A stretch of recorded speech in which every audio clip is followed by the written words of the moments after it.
At this time, I call the June 8th, 2026 Board of Adjustment meeting for the town of Fuquay-Varina to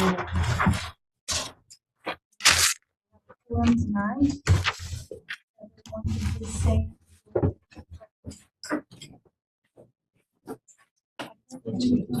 To the flag of the United States of America and to the republic for which it stands, one nation, under God, indivisible, with liberty and justice for all.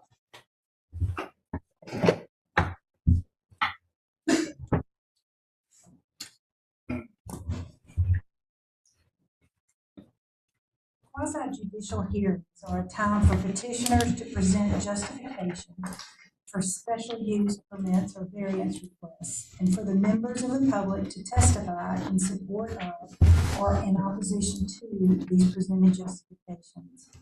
Quasi-judicial hearings are unlike legislative hearings in that witness testimony is limited to the field of expertise or to a party withstanding, and not general public comments in support or opposition to the request.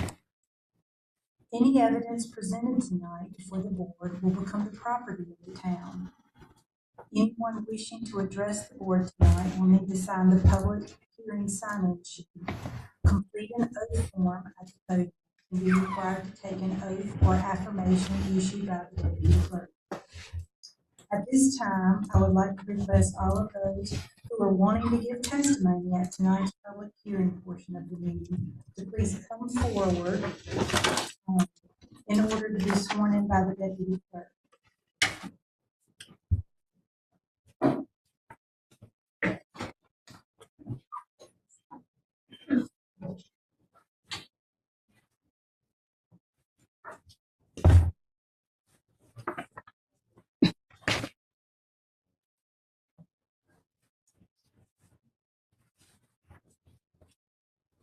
Has everyone's signed an oath? Yes. If everyone will please raise their right hand and repeat after me. I solemnly swear I solemnly swear to tell the whole truth to tell the whole truth and nothing but the truth. nothing but the truth. So help me God. So help me God. For evidence presented before For evidence presented before the Board of Adjustment the Board of Adjustment of the town of Fuquay-Varina, of the town of Fuquay-Varina, North Carolina. North Carolina. Thank you. You may have a seat.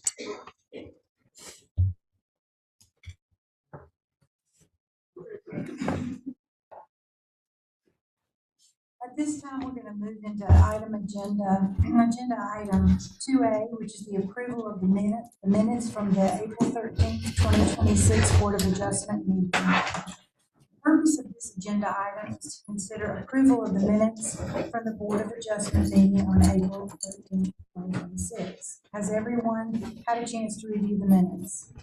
Yes. Yes. Does anyone have changes or corrections to the minutes? Oh, no.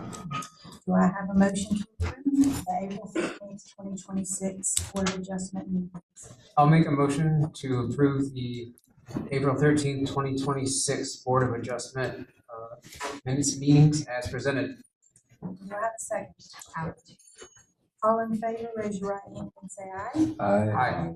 All in opposition, raise your right hand and say nay. Motion carries. We will move into agenda item 4A, which is the special use permit extension petition. This is a special use permit extension petition for 5417 Spence Farm Road to Vertical Life Church. EIN 06571520-BOA-SUP-2024-02. Further information will be provided by staff. Thank you. The subject property is located at 5417 Spence Farm Road. The 7.08 acre site is within the extraterritorial jurisdiction. The principal use proposed for the subject property will be a place of worship. The petitioner is requesting a one-year extension of special use permit BOA SUP 2024-02, the special use permit to allow the development of a place of worship within a residential zoning district as required by Section 9-1255 C6AV of the Land Development Ordinance, was approved by the Board of Adjustment on July 9th, 2024. Go to the next slide, please. Land Development Ordinance Section 9-1753Q, expiration of permit, sets a 12-month period for the special use permit and provides the following opportunity for the Board of Adjustment to grant an extension. Any order or decision of the Board of Adjustment granting a permit for a special use permit shall expire if the applicant does not obtain a building permit or certificate of occupancy, or if the project has not been substantially commenced for such use within 12 months from the date of the decision by the Board of Adjustment, except that the Board of Adjustment may consider additional time based on the application and the type of use proposed. An extension shall be considered based on the following, and it is the sole discretion of the Board of Adjustment. 1, the size and phasing of the development. 2, the level of investment. 3, the need for the development. 4, economic cycles. And 5, market conditions and other considerations. The petitioner has been advised that the burden of proof and evidence upon submitting a request for an extension is the responsibility of the petitioner. So the motion today is going to be either to approve the request to extend BOA SUP 2024-02 as presented under the terms and conditions identified in the applicant's request, or to deny the request to extend BOA SUP 2024-02 as presented. Any questions for staff at this time? Will the representative for the petitioner please come forward and make your presentation? Come forward, please state your name, your profession, and your address for the board, please.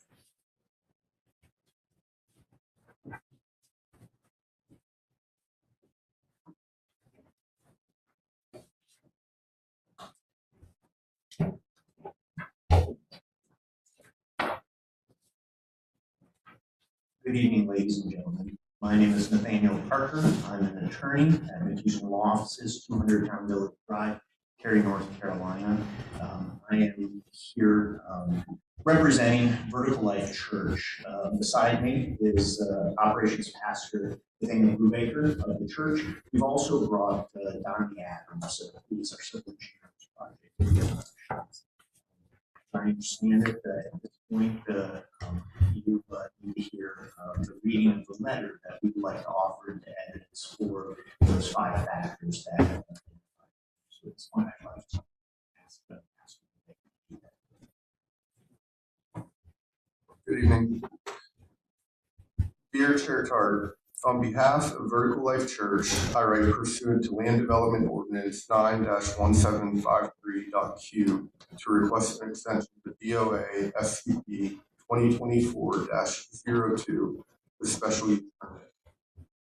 This section of the LDO does not require that the request for extension be submitted or approved prior to the expiration of the special use permit. For the reasons below, Vertical Life Church requests a 1-year extension to the special use permit. Factor 1, size and phasing of development. Vertical Life Church is seeking to construct a worship facility on approximately 7.08 acres located at 5417 Spence Farm Road. Beyond the facility itself, the initial site plan contemplates grading, construction of a storm pond, septic system, and a parking lot. Factor 2, level of investment. Factor 4, economic cycles. Factor 5, market conditions and other considerations. After obtaining a special use permit, Vertical Life Church determined that the initial proposed phase of construction would cost more than anticipated, due in part to a more than 40% increase in the cost of construction materials and labor over the past 5 years. Vertical Life Church is also required to make road improvements to Spence Farm Road, which will significantly increase the project costs above what was anticipated. Vertical Life Church also had to overcome the infrastructure challenges to get a building design that could meet code standards and cost feasibility. Vertical Life Church has already invested significantly in the cost of land, along with civil engineering and architecture expenses. These expenses already exceed $1 million and constitute a profound commitment of the resources of the members of our congregation. Our people have doubled down on our capital campaign, and we are ready to move forward. Factor 3, the need for development. Vertical Life Church is in need of a permanent home to conduct Sunday worship services and other events. We have been a portable church operating in Wake County for over 10 years. We have a stable congregation looking for permanence in the community where they live, work, and raise their families. We request that the extension to our special use permit be for 1 year through July 9th, 2026. We already participated in a pre-submittal meeting for our site plan, during which staff requested the addition of a tree survey and a lighting plan.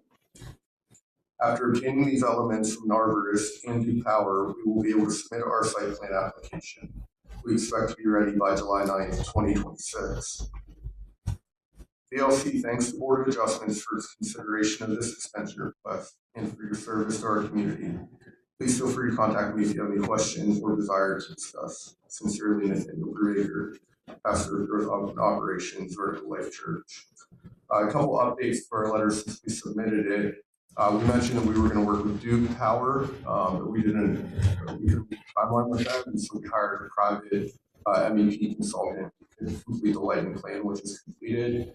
And then I'm happy to tell you that on June 5th, last week, we were able to submit the site plan, and the fee for the plan review has been paid as well.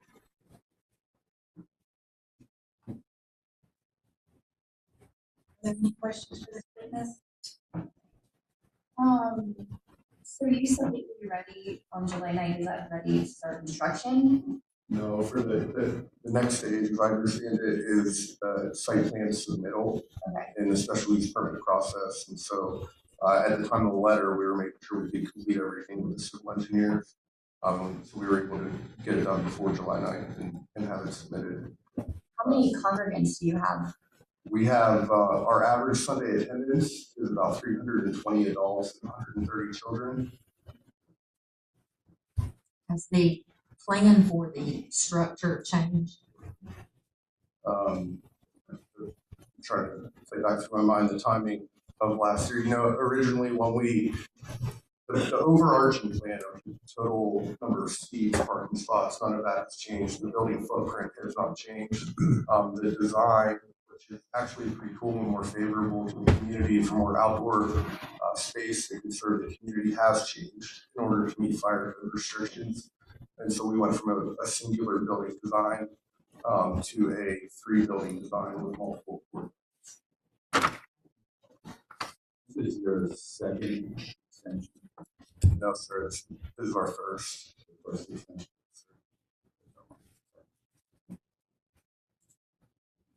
How much growth has the congregation experienced since your initial approval of the special use permit 2 years ago? So we had, when we had started, we were probably around the number that we're at now. We had a growth of about 20%, 25%, and then we had a little bit of a pruning season. And so we're back to the number that we were at. Fast forward a year, what are you projecting over the next 12 months if this extension were to be granted? Yeah, you know, church consultants would say that aggressive growth would look like about 20% if we were able to grow aggressively. Could you remind me of the structure that was, the permit that was approved? Jason, can you go back to the site plan? The number of seats in that facility that was approved? Yeah, 766, I believe. So you mentioned road improvements that the town is requiring you to do. Do you know specifically, is it just like curb and gutter? Like what specifically are they requiring? It's a right-hand turn lane. Okay. And then I believe in the pre-submittal meeting, we learned that there was additional buffer. That's the right word, required from 60 feet to 70 feet to increase the amount of, Tony Adams would be the one that talks about this, of the usable, like an extra 10 feet, 5 feet per side of the road for public utility and things like that.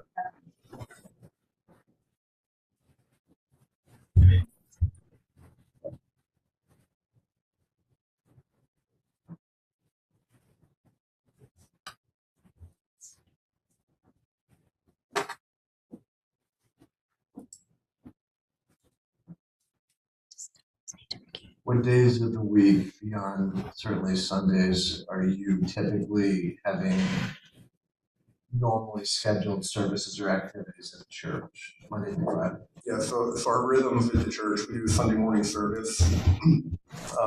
And then we hold a corporate prayer event on Tuesday evenings, and we rent another church called the Vineyard Church in Holly Springs. We have about 40 to 50 people attend that. And then Wednesday evenings, we hold youth group. And so we have youth group with probably 35 to 40 students at this time. And that's it for what we do corporately.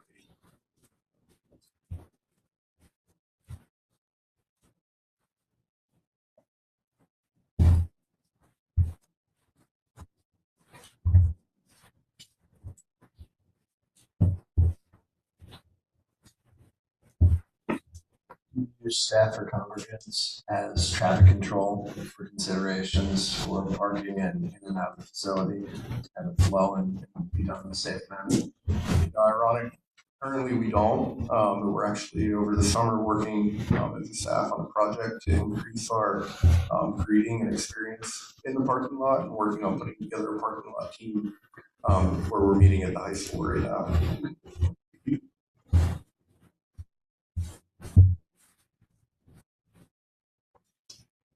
Before any further conversation, I think there's a recusal request. We want to go ahead and As process an that. adjoining neighbor, I will be recusing myself.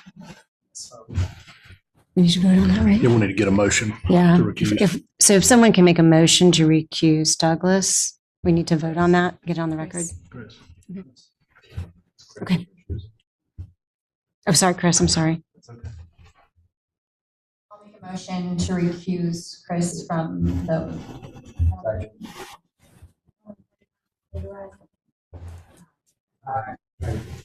All opposed, raise your right hand and say nay. Motion passes. All right, do we have any further questions? Does the board have any discussion on the petition?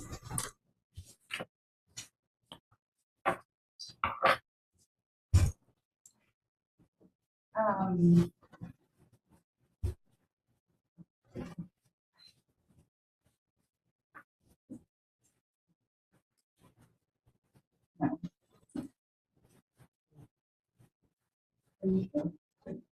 I just think, I don't know, I don't love that they're needing an extension. I just question like how feasibility of it altogether. Just another few months with them. And also, the extension is just through July, so there's also that. See term in it.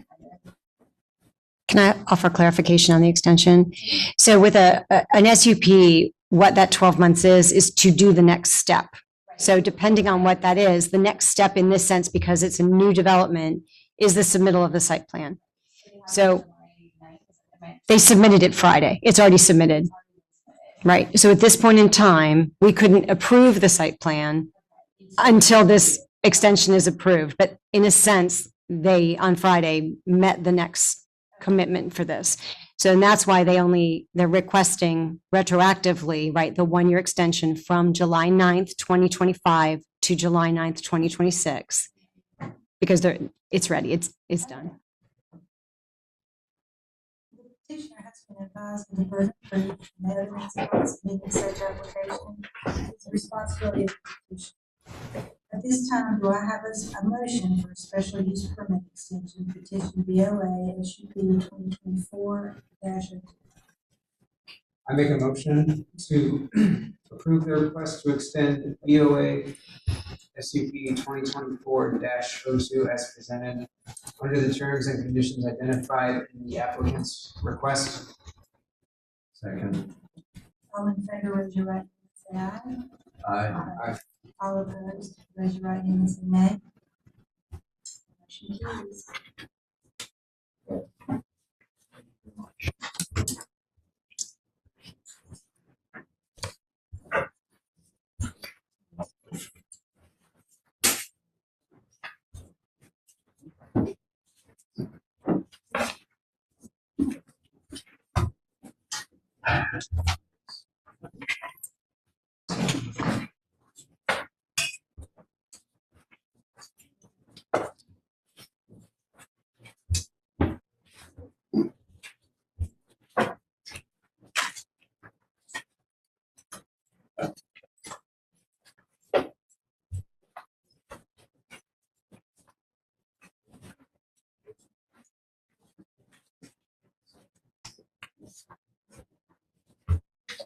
All right, our next agenda item is 4B, a special use permit petition. This is special use permit petition 1724 Balfour Down Circle, Ashley and Joshua Gage. In the parcel identification number 065-765-2784, BOA-SUP-2026. Further information will be provided by staff. Thank you. The subject property is located at 1724 Balfour Downs Circle on 0.23 acres within the town's corporate limits. The principal use of the property is a residence. The petitioner is requesting a special use permit to expand the in-home business from the existing small in-home daycare, no more than 6 children per the LDO, for which a home occupation permit was issued on June 20th, 2019, to care for no more than 5 preschool children. The town's use standards require approval of a special use permit to operate a large in-home daycare, no more than 12 children. The petitioner is requesting permission to care for up to 12 children. The zoning of the subject property is Planned Unit Development, PUD. The subject property is surrounded by residential lots in the Sandy Springs subdivision, all zoned Planned Unit Development zoning district. Go to the next slide, please. The petitioner is requesting a special use permit to permit the operation of a large in-home daycare within the Planned Unit Development zoning district as required by Section 9-1255G3 of the Land Development Ordinance. The attached site plan demonstrates general compliance with town standards. The property has not been the subject of previous cases seen by the Board of Adjustment. The petitioner has been advised that the burden of proof and evidence upon submitting such application is the responsibility of the petitioner. Such proof and evidence presented must demonstrate that the required findings of fact have been met. The suggested motions today are to either approve BOA SUP 2026-03 as presented, subject to the terms and conditions identified in the applicant's application, testimony, and site layout exhibit, and preserving all conditions of the special use permit BOA SUP 2026-03 not inconsistent therewith, or to deny BOA SUP 2026-03 as presented.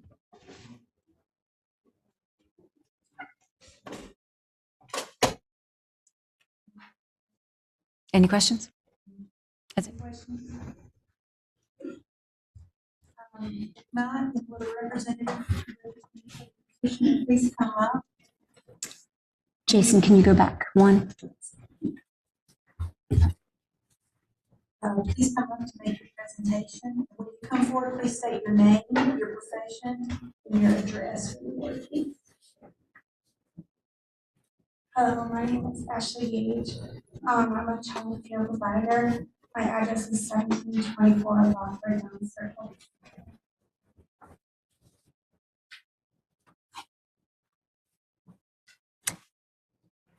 Go ahead. Fuquay-Varina, North Carolina, 27526.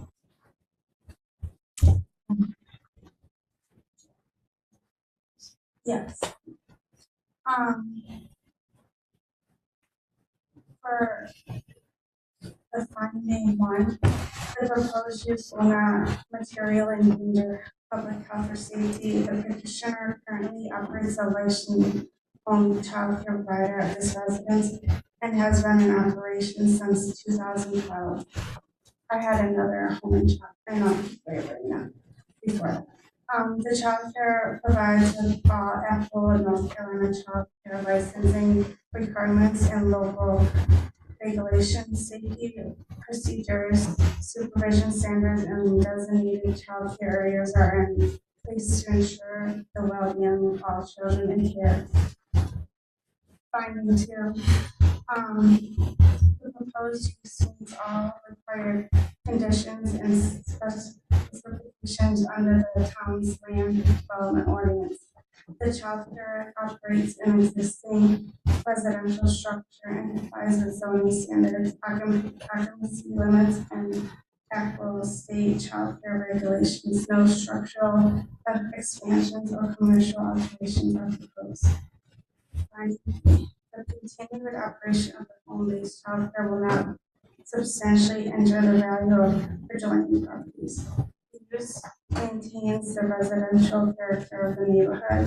and generates minimal traffic and noise typical of residential settings. Additional home-based childcare provides an essential public service to families within the community. Fund 4. The request for a special use permit to increase the maximum number of children from their currently allowed capacity to maximum of 12. The nature of the operation will remain the same as a small-scale home-based childcare within existing family residence. The location and character of proposed use are consistent with existing residential character of neighborhoods. The home will continue to function primarily as a residence. No exterior structure changes, commercial additions, or alterations to the home. The childcare operates during typical daytime hours and no evening or overnight is provided. The scale of the operation remains small and comparable to normal residence activity levels. The use is consistent with the town of Fuquay-Varina's development goals of supporting small businesses and family-oriented services for residential communities. For these reasons, the proposed use is developed according to the submitted plan will be in harmony with the surrounding area and the general conformity of the town of Fuquay-Varina's development plan and ordinances.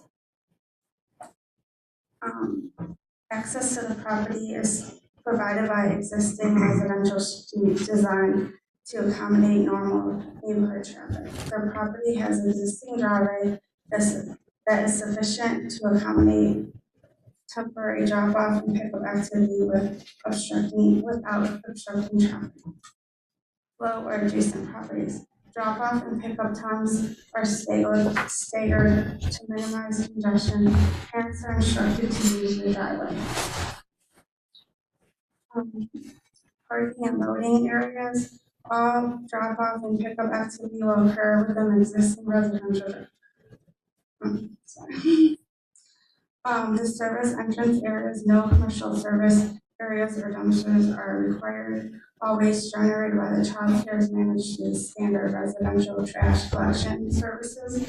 There's no separate services entrance proposed. The property will continue to operate as a residential home with residential home-based child care use. Lighting. Exterior lighting is limited to existing residential fixtures.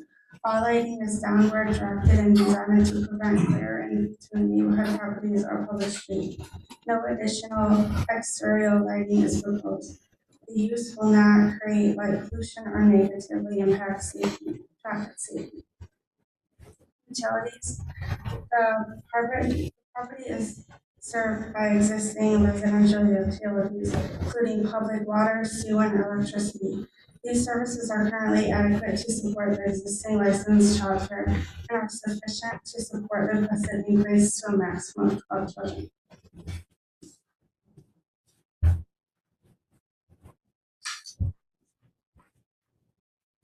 Open space and landscaping.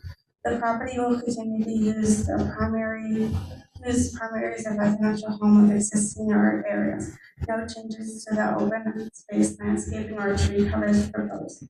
Outdoor play will occur within this existing fenced in yard area.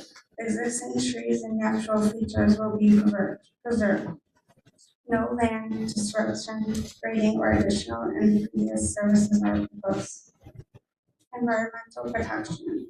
The proposed use does not impact floodplains, wetlands, buffers, steep slope, or environmental sensitive areas. No tree removals, grading, land clearing is required for the requested increase. The property will remain in its current developmental residential condition.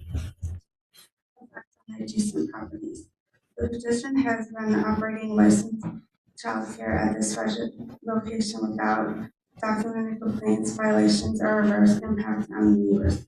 The proposed increase in development will not significantly alter traffic patterns, noise levels, lighting conditions, or all character of the neighborhood. Outdoor player area will remain supervised and limited appropriate daylight hours. Noise levels will remain consistent with the typical residential property with children. No orders, glare, or other nuisances are anticipated. The proposed home-based childcare operation remains small scale and residential in nature. There are no proposed exterior structural modifications, no commercial signage, no changes to the architectural character of the home. The scale, design, and operations are compatible with surrounding single-family residents. The use supports local families while maintaining the established residential character of the neighborhood. Proposed conditions, agree to maximum enrollment shall not exceed 12 children. Hours of operation shall remain limited to the standard daily childcare hours. No commercial signage shall be installed on the property. All drop-off and pickup activities shall occur within the existing driveway. The operation shall remain compliant with all applicants' North Carolina child care licensing and the town of Fuquay-Varina ordinances.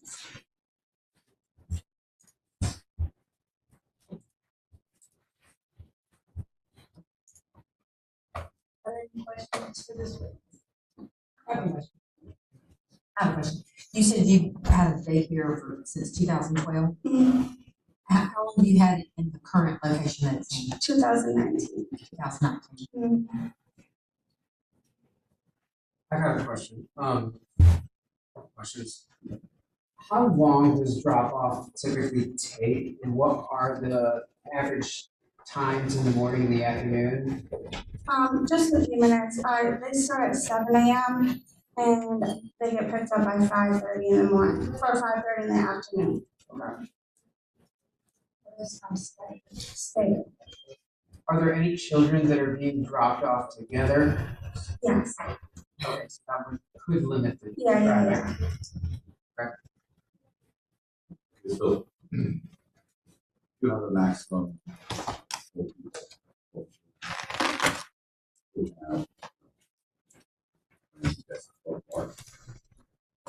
The concern is when you drop children, you have a location back to your house that you drop them off, or it's a location at the front. It's in the front, but they are staggered. And right now I have 1-year-olds, so I probably won't exceed like 8 children. Because like different ages, you can only have so many kids. So when you have like children that are 1, you can only have like 8 kids. So I'll just be increasing a little bit unless all the children are over 3 years old, then I can have the 12 children.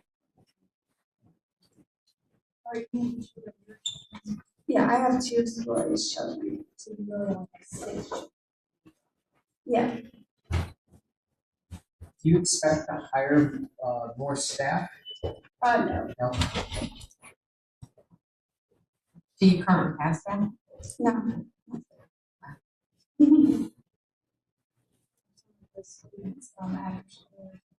I do have some, like, 1 or 2 school-age children that come, teacher work days. But that is incorporated in the total maximum. Yeah, oh, yeah. Do you have anyone with special needs? Sorry. So with special needs children, they do demand more attention. Yeah. And then also, what do you do when something like that happens? Then there are other children that from front homes. I mean, So the children I have now are really good with him, and he needs more attention, but then the other children know, like, he needs more attention right now, so like, and I have 1 and up, so like, well, the 1-year-olds don't really know, but the other children, know that he needs like special time to like decompress and stuff. And he'll be going to fancy pre-K this year. So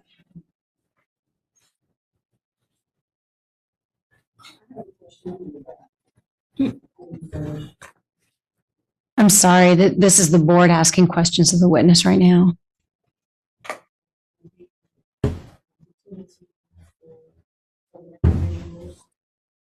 So there's an opportunity for witness testimony if you are an expert in this or have any, as a neighbor, the only really thing you can speak to is the harmony of how this fits into the neighborhood. Okay.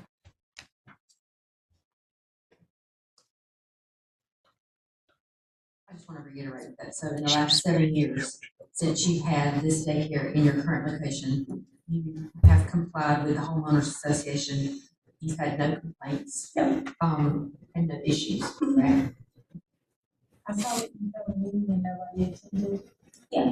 You sent out an invitation to yeah. 30 people to come into the meeting. And I saw that your HOA approved the. Any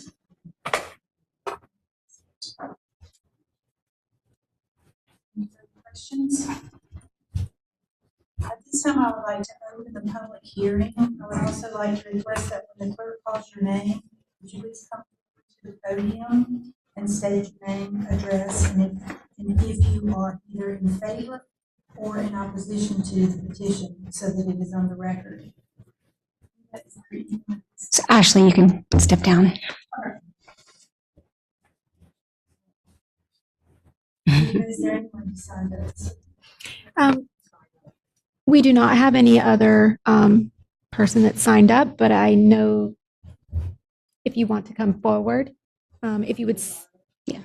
Eva, can you bring her this? I can meet you over there, but we'll need you to swear in as well. Do you have an oath too?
If you'll please raise your right hand and repeat after me.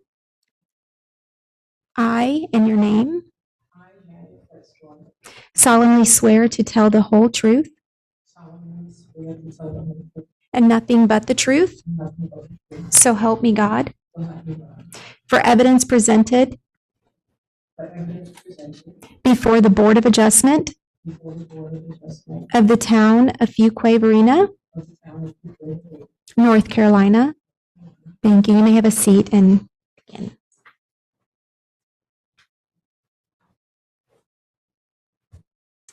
Now, if you can state your name and address. My name is Janet Preston. I live at 1732 Downport Down Circle.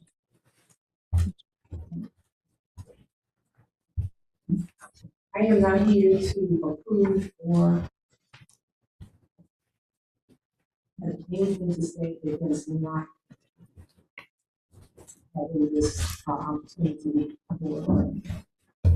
I live up the street. I have some concerns. I'm an educator. I retired and moved to North Carolina from New York. I've worked for well over 25 years, et cetera.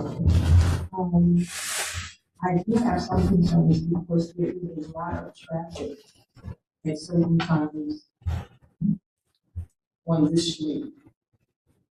Traffic is not that large. Traffic coming one way and going the other. Lots of deliveries, et cetera. I have not seen children in the street, but by the driveway on the left and sometimes way in the front. And I think that was a smaller crowd. What I'm really concerned about is the traffic goes very fast through the street and around the time when children are getting out of school, et cetera. I have seen times where little people, they were not by themselves, but they were far ahead of the adult that was with them. And if they strayed, we have both fences in the front. So if they strayed, they would be in the midst of traffic. And that always had my heart going like this, because when you have children, you have to know, you want to know that they are safe at all times. If I don't know anything about the operation of this facility, I have come out and I've seen the children. They were in front of the house, and there's some areas where they can play. What I'm concerned about with expanding the number of children is just their safety. When school is out, sometimes I don't know how many people are working with them. Sometimes the adults will walk to the corner, which is a bus stop. There is a street where it's in the middle and it comes and it swerves around. It is at that time that I've seen back in the other direction, little bit wooden houses, children playing, not necessarily in the street, but sometimes they have walked in the street and the supervision was not there. So I'm very concerned about the safety of the children. I'm not familiar with the setup. I'm not sure that there is a place. I would not be able to say there's a place in the back of the house where the children can go. If you have 12 children, etc., or is it just going to be at the front of the house? My concern is not to object, because parents do need to have a place where they can take their children and go to work. My concern, however, is that there is enough supervision so that if the person who's in charge has to not be on the premises, that those children will be supervised so that they do not follow and walk into the street. That is all that I have to say. So I don't approve of it, and I don't object. But when we go from the number of students that children that she has now to 12, my concerns very well be the situation where a child is hurt in that street. And I think that there needs to be some safety mechanisms in place, whether it's other individuals or if there are other individuals who will walk to the bus stop, and also individuals who will supervise the children. Because I have seen walking to the bus stop, and I've seen little people pass my house walking behind. So that is my comment.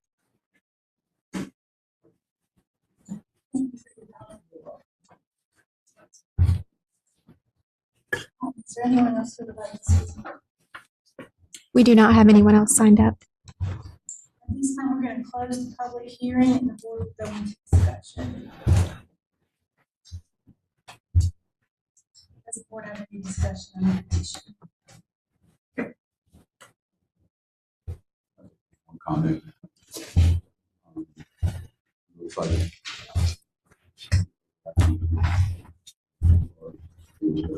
childcare. Again,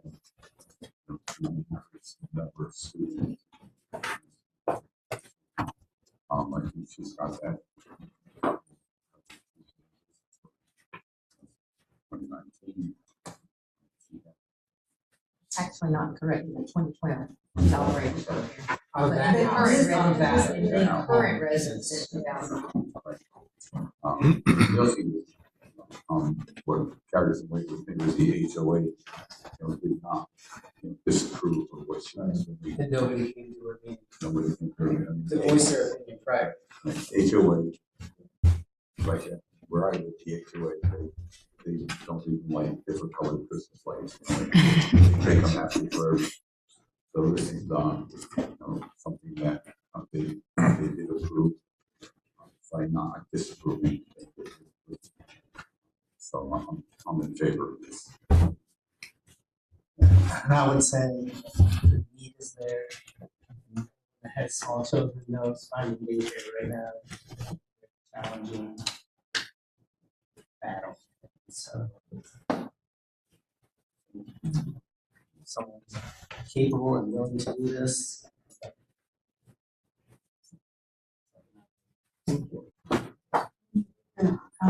Daycare centers, there is more overhead with employees.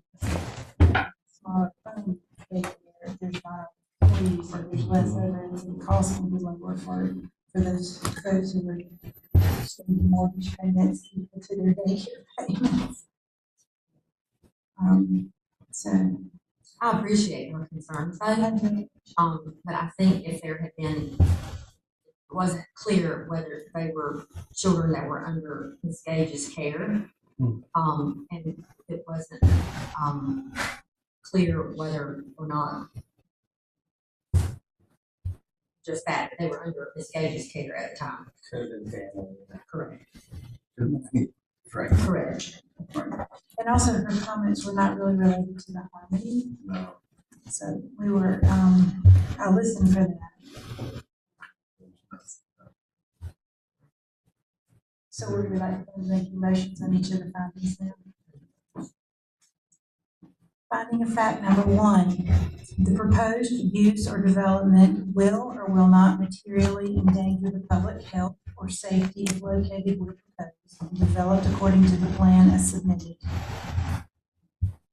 I move that the proposed use will not materially endanger the public health or safety if located where proposed and developed according to the plan as submitted, because safety procedures, supervision standards, and designated childcare areas are in place to ensure the well-being of all children in care. Do I have a second? Second. All in favor, raise your hand. Aye. All opposed, raise your right hand and say nay. And the motion for finding of fact number 1 is approved. Finding of fact number 2. Proposed use meets or does not meet all required conditions and specifications because. Does the board have any discussion on finding of fact number 2? Have a motion for finding of fact number 2. I'll make a motion that the proposed use meets all required conditions and specifications because they already have it approved through the town, through the land development ordinance. It's been approved by the HOA as well. And they're just simply, they already have 6 children in their care and they're just simply raising it to 12. So it's not something that doesn't already exist. I second that motion. All in favor, raise your right hand and say aye. Aye. All opposed, raise your right hand and say nay. Motion for finding of fact number 2 is approved. Finding of fact number 3, the proposed use will or will not substantially injure the value of the adjoining property or the use is a public necessity.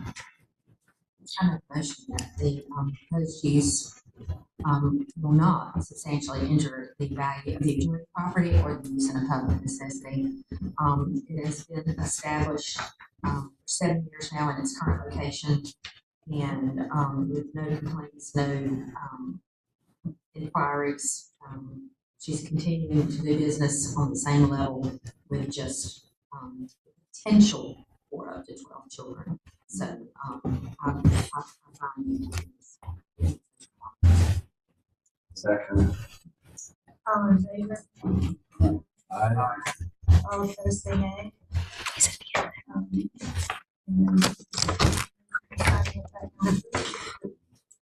Finding fact number 4, the location and character of the proposed use, if developed according to the plan submitted, will or will not be in harmony with the area in which it is located and in general conformity with the plan of development of the town of Fuquay-Varina and its ordinances because. Any discussion? That wasn't brought up, Comments? but if you look at the site plan, thing, the residential neighborhood, the mature neighborhood, and she's conforming, at least the site plan is conforming with the architecture, disrupting traffic,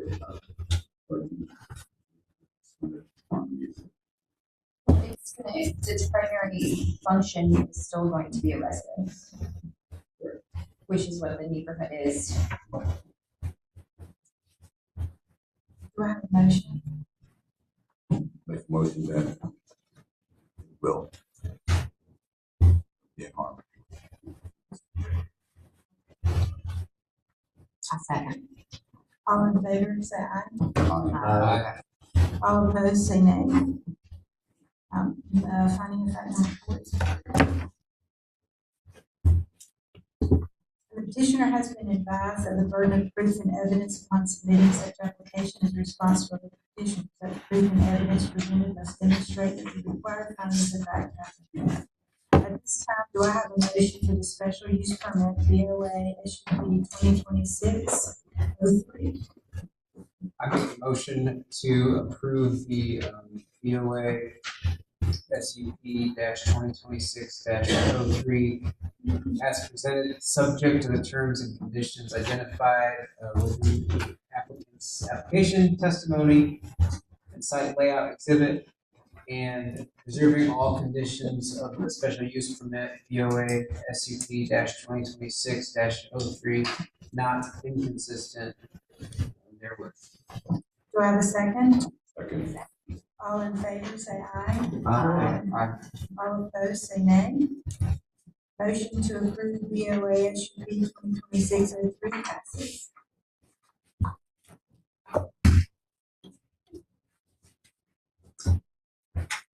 Alright.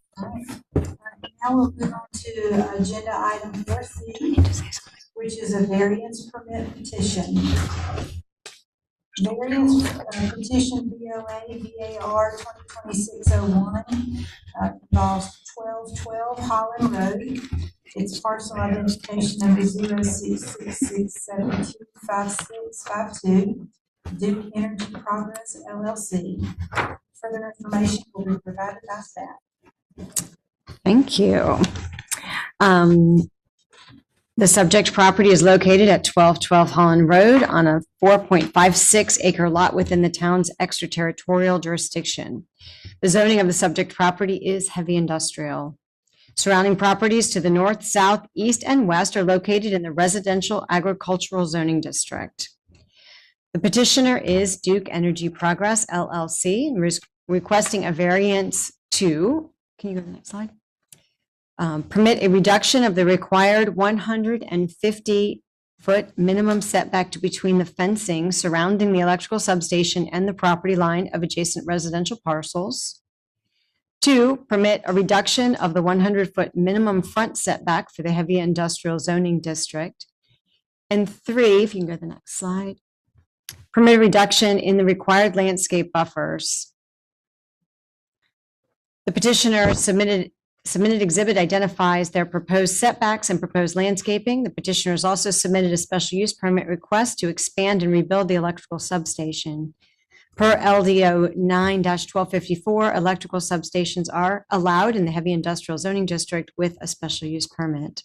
The petitioner has been advised that the burden of proof and evidence upon submitting such application is the responsibility of the petitioner. Such proof and evidence presented must demonstrate the required findings of fact have been met. The suggested motions tonight are either to approve BOA VAR 2026-01, subject to the terms and conditions identified in the petitioner's application, testimony, and site exhibit based on the required findings of fact, or to deny BOA VAR 2026-01 based on failure to meet required findings of fact. And for clarification, we have two different hearings tonight. The variance is first. So they have justifications requesting reductions in the setbacks and the required landscape buffers. With that, with approval of those, then the second is a special use permit that basically the site plan for that demonstrates they meet town standards. So they'll need those variances to demonstrate they meet town standards. I'm available if you have any questions.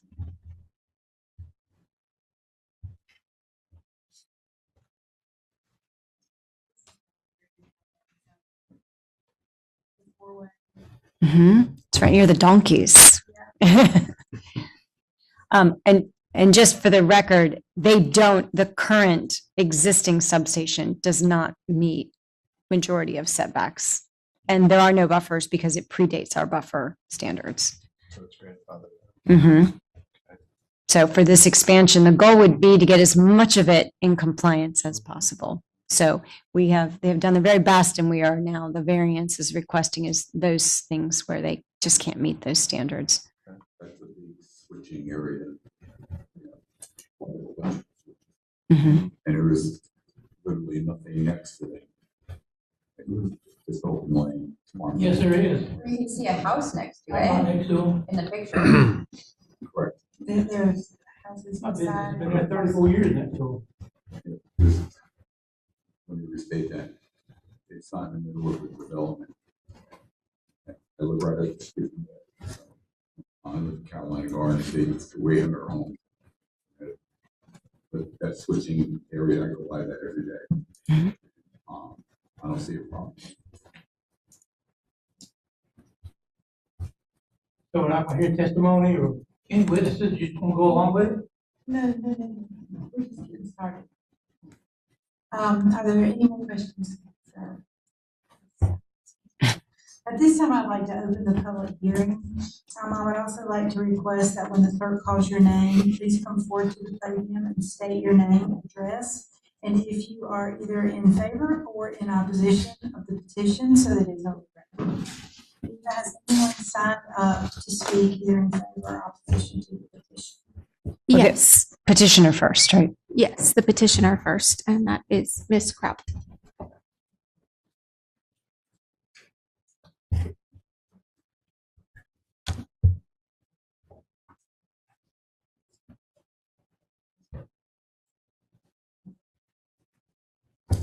Good evening. My name is Amy Kraut. I'm an attorney at Smith Anderson. I'm here on behalf of the applicant, Duke Energy Progress. I have a whole bench of Duke Energy representatives with me today, both from Duke Energy and our civil engineering team. So after I read the application into the record and provide some additional comments, if you have any questions, we have a whole bench here to answer them for you. We are requesting variances from 3 separate provisions of the LDO related to setbacks and landscape buffers. These variances are submitted with and in conjunction with that special use permit request, and these variances will really allow Duke to rebuild and expand the existing substation on the property to address the growing demand in the area and to modernize the facility to increase resiliency and reliability of electric service in the area. So turning to the application as requested, I'm going to read through the description of the variance and justification statements into the record. Okay. The description of the variance. The existing substation on the property was constructed in 1952, and the most recent rebuild and expansion dates back to 1972. The proposed proposed substation rebuild and expansion is necessary to modernize and increase reliability and resiliency of electric service within the area. This new substation configuration addresses limitations on the existing single bank system and will support increased demand and enhanced reliability. In addition to the special use permit that is required given the expansion of the existing substation, variances from certain LDO requirements are needed due to certain site constraints. We attach exhibits that illustrate the exact variances requested, which are further described below and which I'll go through in a moment. Variance 1 and 2 setbacks.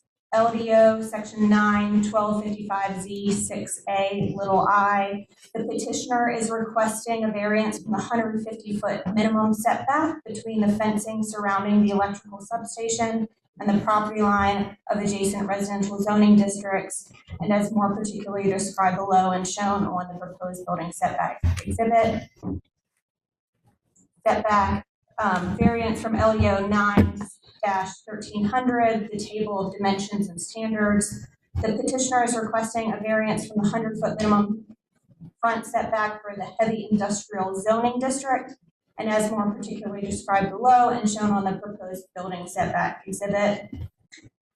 We then have a chart of those building setbacks that show the existing setback, required setback, proposed setback, and requested variance for the front of the property, Holland Road, the east side, west side, northwest side, and rear. Variance 3, the LDO section 9-1714 table, landscaping, buffers, and screening.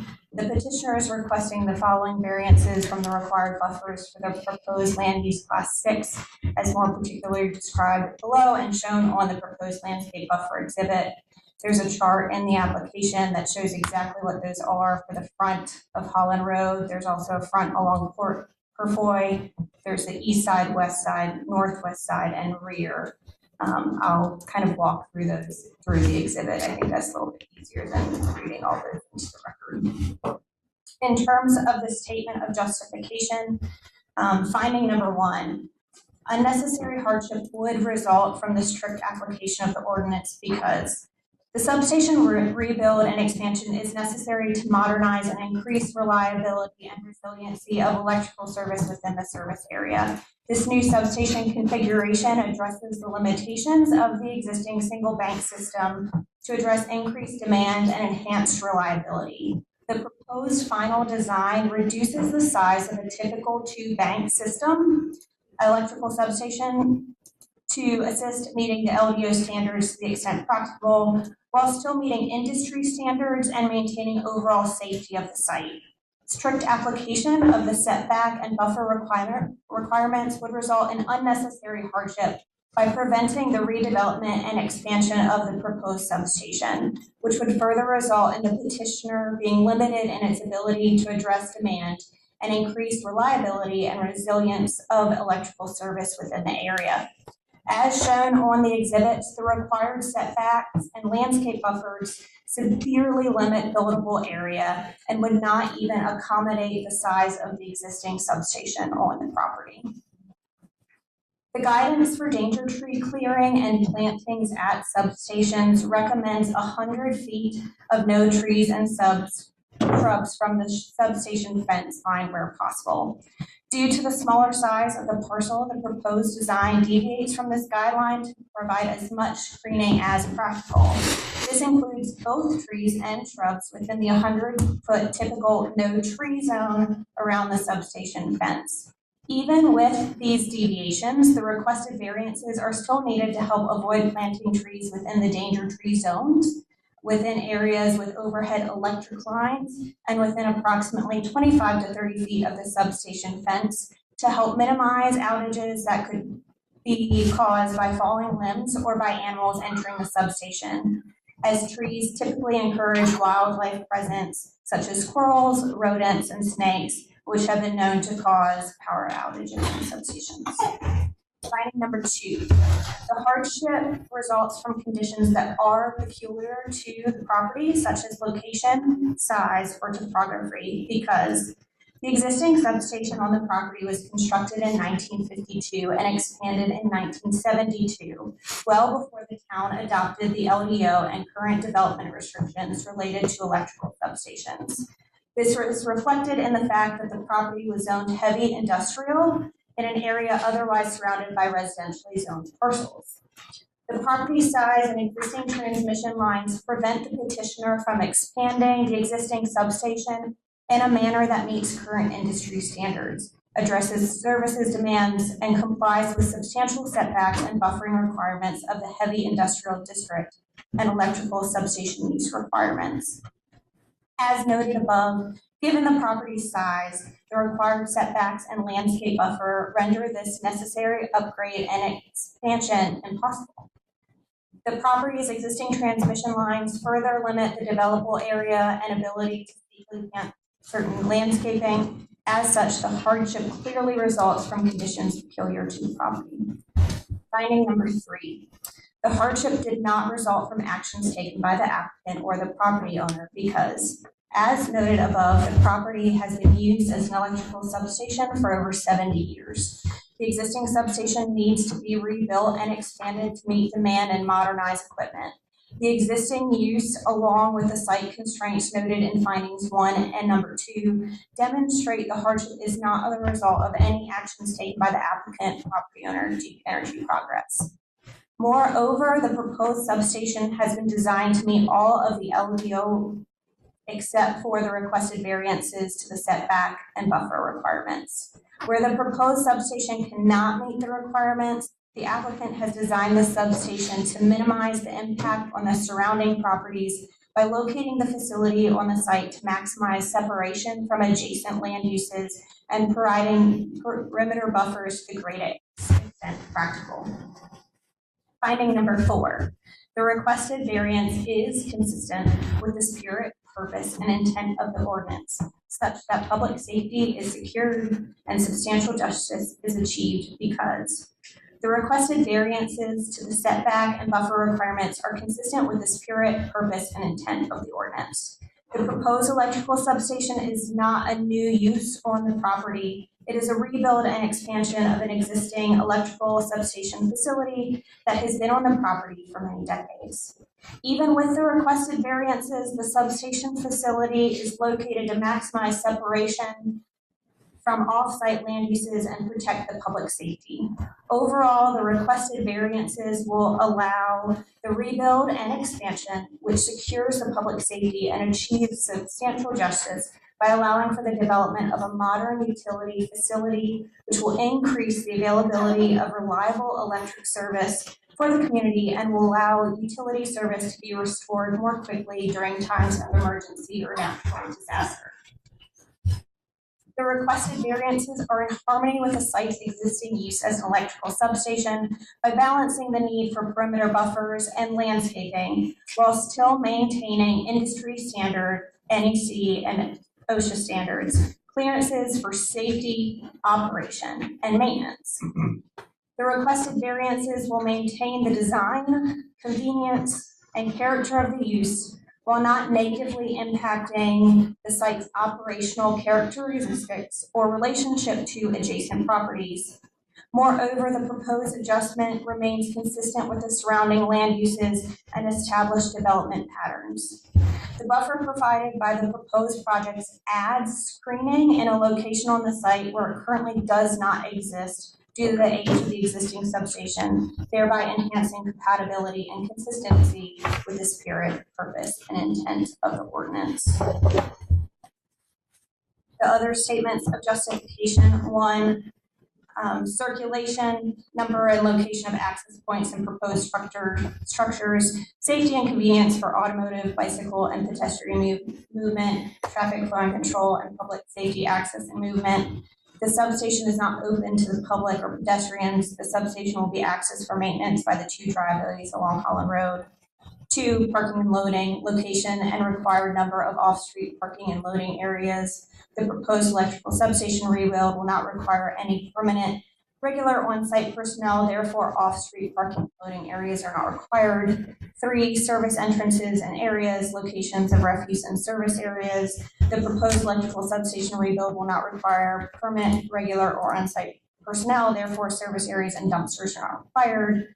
4, lighting, all locations of exterior lighting, including parking areas, entrance and exit, sidewalks, and structures, with reference to direction, coverage, and glare.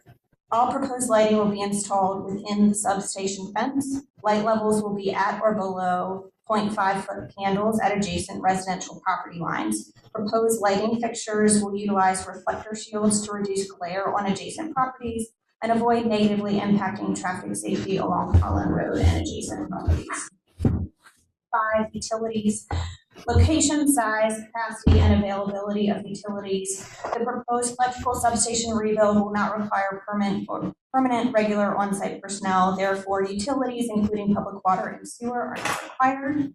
6, open space. Location of required buffers, open space areas, and preservation of existing trees and other natural features. Open space will be provided where reasonably achievable between the substation yard and landscape buffers. 7, environmental protection, preservation of existing vegetation, floodplain, riparian stream buffers, wetlands, street slopes, and heritage trees, or avoiding clear cutting. No floodplain, riparian stream buffers, wetlands, steep slopes, or heritage trees are part of this project. 8, screening, buffers, and landscaping, required screening to adjacent properties and required and general landscaping. The substation parcel will have landscape areas along the east, west, south sides, excluding the area of the existing permanent transmission right-of-way, and along the north side between the adjacent roadway and the substation, excluding the area containing electrical distribution lines. Refer to landscaping plan in the attached exhibits for more information. 9, effect on adjacent property, noise, odor, lighting, traffic, etc. Substation rebuild and expansion will not cause a significant increase to noise, odor, lighting, or traffic compared to the existing substation on the site. The facility is unmanned and will have a minimal impact on traffic in the area. Except for during times of emergency or natural disaster, the only planned vehicular trips would be for routine inspection and maintenance of the equipment, which would occur approximately 1 to 2 times a month. Lighting will meet LTO standards. 10, compatibility. The appropriateness of the scale, design, and use in relationship to other properties. The substation rebuild and expansion size as proposed is necessary to modernize and increase reliability and resiliency of electrical service within the area.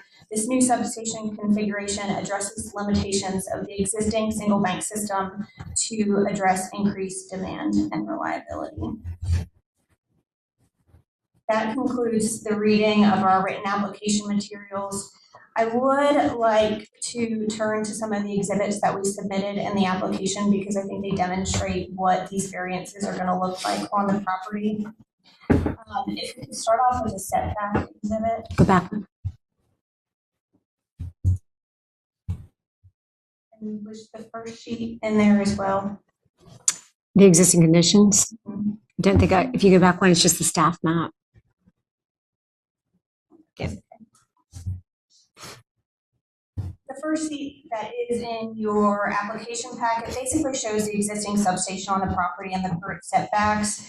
It's an aerial view. If you look at it, the existing substation is from the 1970s and is only a single bank system. And even now, the current substation doesn't meet the setbacks for 3 out of the 4 property lines. And this can be shown in the second sheet, which is on the screen. So first, the pink area is what the substation would have to fit under in current LDO guidance. Again, the current substation footprint does not fit into that footprint and cannot fit into that footprint. The green line is the requested variance line, but perhaps the most helpful is that building setback chart, which is a little bit hard to see on the screen, but just kind of talking through it. So for the front along Holland Road, you have an existing setback of 29.9 feet. The required setback is 100 feet. We are actually bringing it into greater compliance because the proposed setback is going to be 40 feet along Holland Road. So it's gonna be pushed back a little bit farther from the road, and that'll give some more opportunity for landscaping along that road. So that requested variance is 60 feet.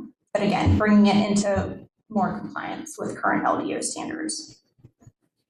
The east side, the existing setback is 138.9 feet. The required setback is 150 feet. The proposed setback is 110 feet, and the requested variance is 40 feet. For the west side of the property, the existing setback is about 213 feet.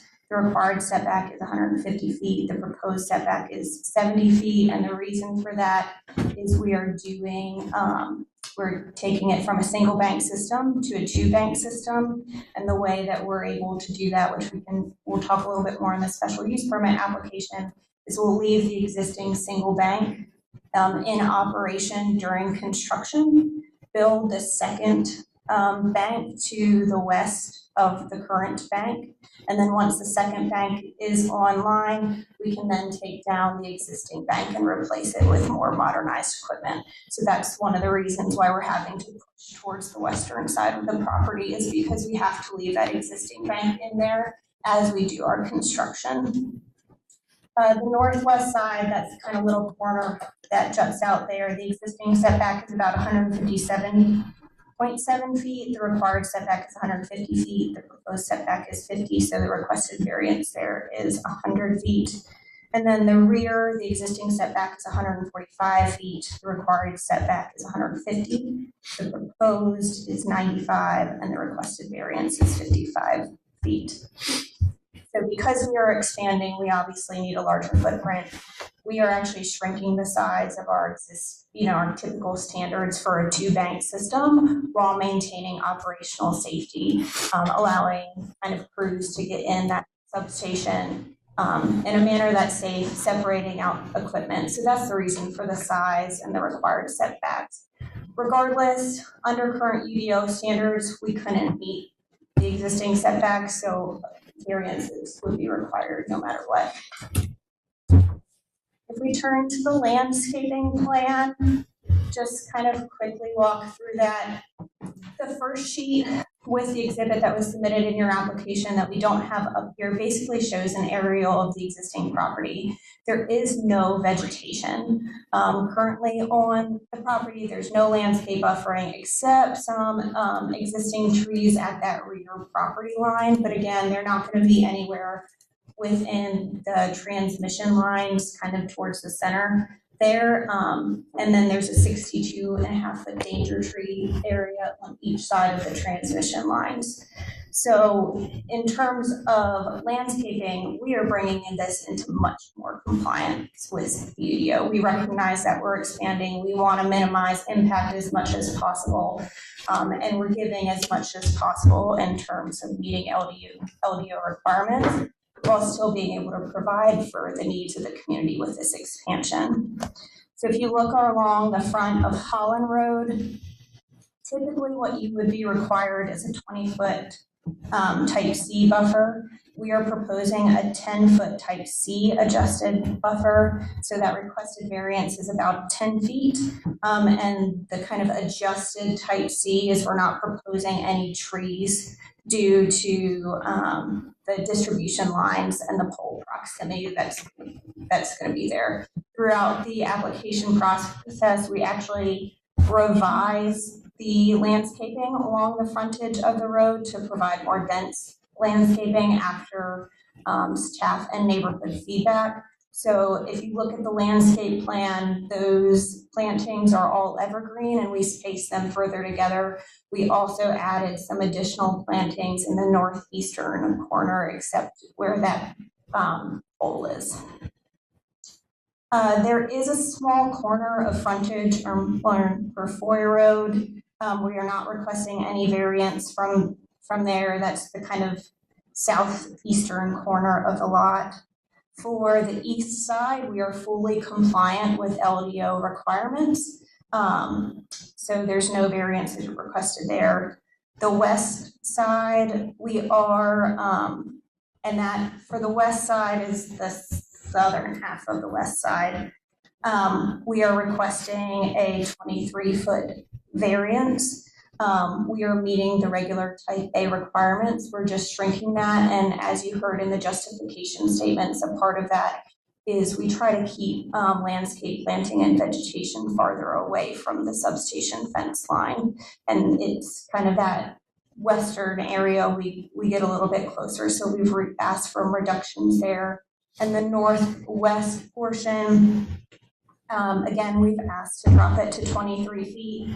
And the difference there is you'll see on the landscape buffer that there are no trees. That's because you're getting closer to some of that substation equipment and distribution lines. So for safety, we can't plant any trees in there. And then finally, in the rear, the required buffer is a 50-foot type B buffer. Our main variance requested there is for this 62.5 feet on either side of the transmission line. Those are danger trees.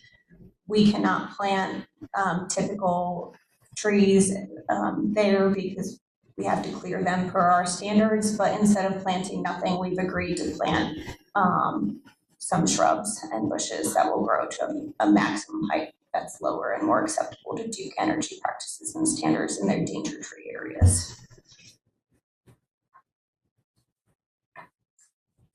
We also provided some renderings Jason, you hear the next one? for the property. So just so you can see them on the screen, this is kind of an illustrative view of what the landscape buffer in the substation will look like once it reaches maturity. And as you can see, it really is a significant improvement in terms of buffering and screening from what there is today, because there is nothing along the sides and the front of the property. Overall, we also just kind of wanted to note that DEP's team has already been through a round of site plan review, so we've worked very closely with staff and thank staff very much for their work on this project. We've narrowed down the variances we need to make sure that, you know, we can build a substation that meets the demand for the community, but also brings the site into closest compliance with the LDU as possible.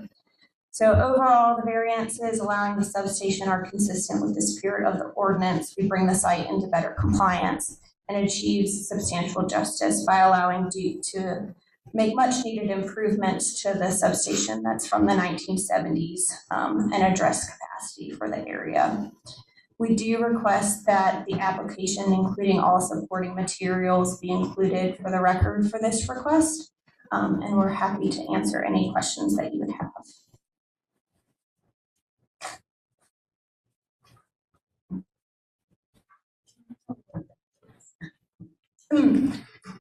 Yes, I can have our engineers give you a more specific description of it, but it's basically what powers the substation in the most basic form. So currently, there is only one bank, and that would be kind of what you see to the east. You see the two kind of separate structures there.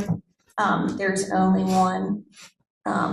And it kind of limits the power and capacity of the substation. We are adding a second bank to increase capacity of the substation. And I'm happy to bring one of our engineers up if you want a more technical answer. And there's currently a road entrance into what's there. Is that going to be those entrance driveways? Those new? Those are new. I think we're slightly adjusting the location of the road to meet current standards and have two entrances for safety. I know that you mentioned when you were talking about the buffer that's currently there. Is that going to be left in place or removed? So I think to the extent possible, and we can have our landscape, we're going to try to preserve existing tree lines where necessary, but if that's not possible, we'll meet those LDO requirements. But the only existing vegetation is really on that rear property line. Right. The south side. The south side, right. I was familiar with that. I just was curious if that was gonna stay in place, and just be added to.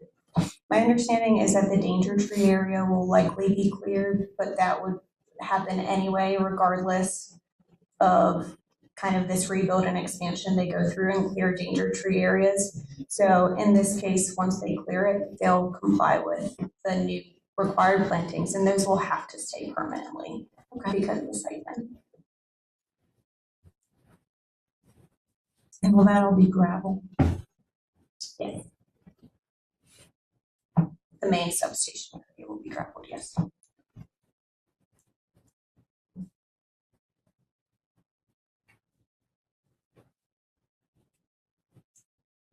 Any questions?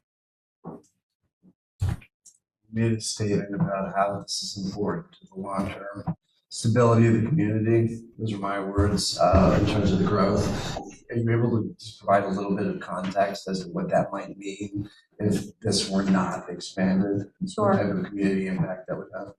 I'd actually love to call Derek Kramer up to talk a little bit about that. He's our government and community relations manager from Duke, and he'll be able to give you the best answer.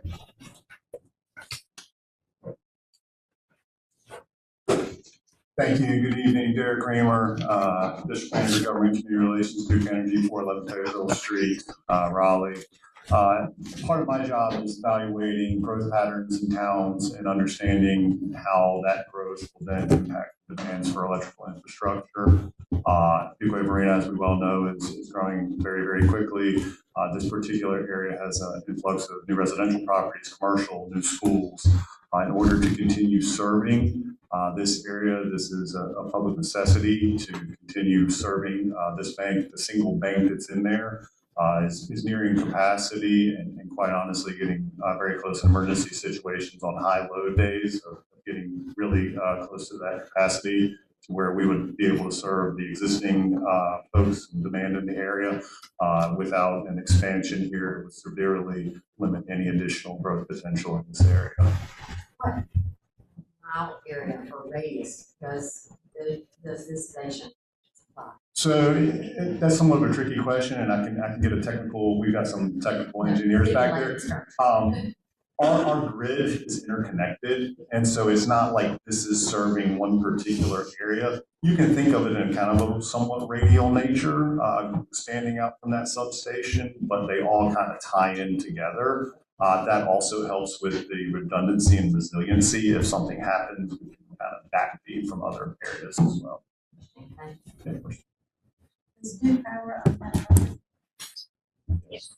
Is Duke Power on the other property in that area? Adjacent to the site or generally Just speaking? generally. None to my knowledge. So it wasn't changed and it got overwhelmed, would it be like power goes out, or how does that? Worst case scenario, I mean, theoretically that could happen. But with the bank capacity, we would simply just say, hey, we're not able to continue to serve additional load in this area. Could impact it. Yeah, it definitely could impact the community, any future growth. And then, like I mentioned, and Amy mentioned earlier, in times of emergency or disasters, having that extra capacity, that redundancy will provide a great deal of resilience in the immediate area as well. If the variances were granted, what's the projected timeline to be able to complete the expansion? I'm going to let Amy answer that question. She's going to be right on the wall. Thank you. So I'm happy to answer that, and I'm gonna pull out my cheat sheet in terms of my notes for that one. In terms of timeline, construction would be slated to start in January 2027, and we would hope that construction would be completed in June 2028. And then fall of 2028 would be restoration of the site. This may be a town question, but how did we get all that growth around here, knowing this was coming, and this not be addressed with one out? Because Duke Energy is not the town. I mean, they're independent. Like, how did it get here? maybe I'm out of line. I'm just curious if we knew this substation was getting to capacity, all the growth on Fuquay, how, was the cart before the horse or something? You see what I'm saying? I'm just curious. If I may. Yes. So as a fully regulated utility, we have to maintain an eye on our customer costs. And so everything we do has to be under the auspices of looking at lowest cost solutions and making sure that we're meeting the demands that are coming before us, but also not building things unnecessarily. And so this is the balance. And it's not to say that right now, we're in some dire situation. But that's the balance we're always trying to find, is making sure we're not building things unnecessarily and putting additional cost burdens on our customers, while at the same time still meeting the demands and the needs of growing communities. And so we have a siting team that looks at and works with our capacity team to look at, hey, these are the new things that are being built in towns. We work close with planning departments and finding out, what areas are coming, and then we say, okay, we're going to need to meet that extra capacity. That's exactly what we're doing here. We see the growth, we see the permits of new residential, we see those commercial areas, and this is our response to make sure that we can continue to meet the needs of the town, their economic development principles and growth strategies. That's what this is for. I respect that and understand it. I just was curious the process.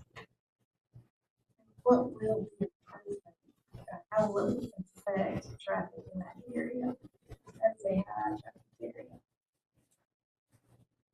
Sure. So as stated in our application, actual improvement of the substation will have no impact. This substation is only visited once or twice a month currently for routine maintenance, or more times in times of emergency or natural disaster. That does not change with the improvements to the site. I just think they're improvement phase. Oh, during the construction phase? So I think you would expect typical kind of construction traffic for the time that it's being expanded. But again, we hope that, that's about a year, if not a little less. It will impact folks that are right beside. Those folks right there, almost will share a driveway with them. If you damage their property, I'm sure that the power is gonna. I will give you my lawyer answer of we would be liable for, they would have claims if they were to bring them. I think Duke as a group strives to be responsible and responsible neighbors and conscientious neighbors in all of our construction and timeline and when we're accessing the property and how we're accessing the property. I know that our team has had several conversations with those neighbors about the improvements, and they know what is coming. But to be clear, currently they have no buffer. Currently, you are going to provide a buffer. Yes. So in essence, you're improving their view. Yes, we would say we are improving the visual impact of the substation on the property, yes. Jason, can you go to the next slide? Oh, yes.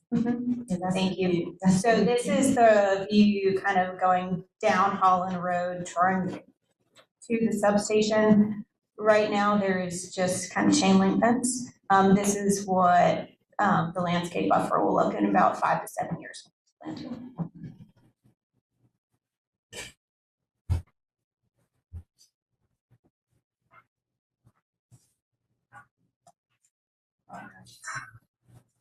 Now, right. If anyone would like to speak during the public hearing, our clerk Eva will call your name. Please come forward to the podium, state your name, address, and if whether or not you're in favor of or in opposition to the petition. Eva, is there anyone's not that to speak? I don't have one on the variance. Okay, so Donald Magnum.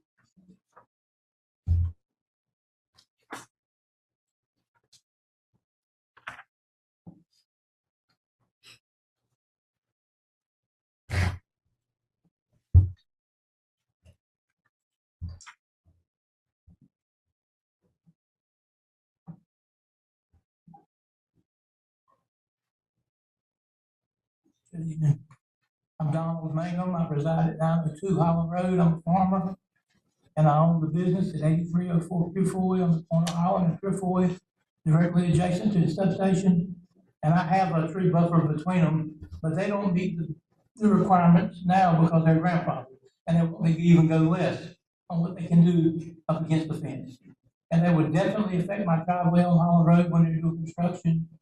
And they come up here and say it's going to be a financial burden or hardship for them. They grossed $34 billion in North Carolina last year and cleared $4.3 billion. They're a monopoly, and their only opposition is the Utilities Commission, which they're asking for a ginormous rate hike now, and the state's attorney general is going against them on it. So I don't want to hear about hardship. Okay, I work on the farm all day. I've been up since daylight this morning. I couldn't touch the other meetings they had. They were at the South Park Center because I was planting. It was plant season, and I was working. But I live right here. Okay, this building was on our land. We sold it to the town. I climbed the back of here, raised vegetables here, and I feel like a stranger with the big board, the lawyers, and all this stuff. Nobody that I know. I don't know anybody here. Maybe the attorney. That's it. And I can't help it if they didn't plan for it. They've had it since the 70s, and now they're all of a sudden got an emergency. This project has been going on for 10 years. In 2016, our tax base was $1.6 billion in Fuquay, and it's $13 billion now. It didn't just happen. And they talk about it not going to cause any problems, but every time they have a tree crew come in and trim the trees in the whole area, they overrun my parking lot, parking the trucks, I have to run them out. They got a great big parking lot beside it. They don't park in there. They're somewhere out of South Carolina. And I'm constantly seeing, they talking about 2 times a month somebody's working over there. I'm up there 6 days a week.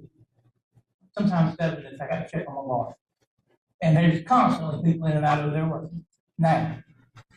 And they have dikes built up around the tower part now because they have the potential for leaks. They have explosions constantly. It's not just happening every once in a while. They have leaks, and I'm sure it's hazardous materials, and they want a variance on the buffer. Come on. They're not in compliance now. They won't even make it less. How about let's get closer to compliance instead of less? If I wanted to rebuild my barn, I guarantee the town wouldn't be coming into compliance. I'm grandfathered, but I'm guaranteed everything about it. I have to pay the parking lot, put lights up, and do everything in compliance. I wouldn't get no break, even though it would give me a financial hardship. But it's giving a $33 billion a year revenue company hardships. I'm not against them expanding the plant within the boundary, but I'm against giving them further variance to exceed that. There's a setback, and that's all I've got to say about it. Ms. Frank, I'm a newcomer. I've only been here 30 years, so I appreciate. I've been here 63. My family's been here since 1737. And I appreciate the Holland family. I really do. I appreciate it. I raised my sons on Holland Road. We're getting harsh houses on the house. That's right. I know where it's at. Yeah. So I appreciate what you're saying.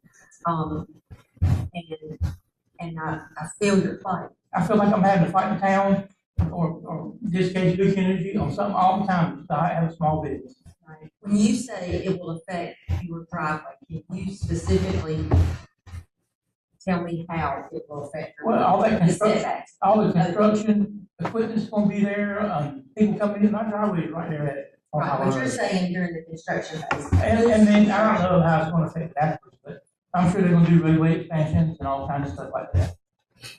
How long have you lived in your home where you're at now? Now? Yes. Since 20, when I got a divorce, I had to move into it. I used to live right next to this on North Holland since 2018. And before that, I lived closer. I lived right here beside us at 1309 North Holland.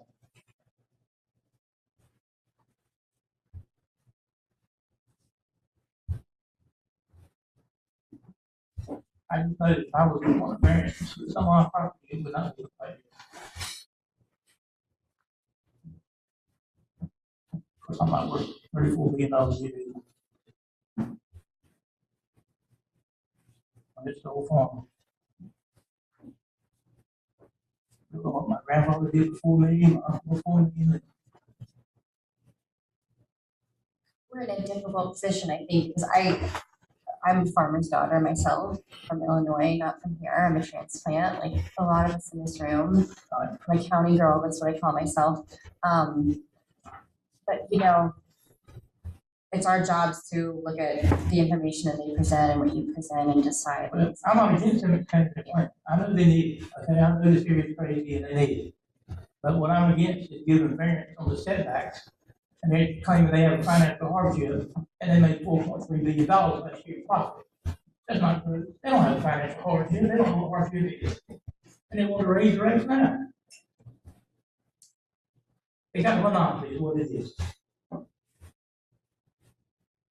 you imagine if I had that, I could get rid of all the other produce people around me? That would be something. Objection, you would just note for the record that the hardship is not a financial one being created as a hardship under the ordinances, and whether the property and the situations particular to the property create a hardship in terms of complying with the ordinances for the setback.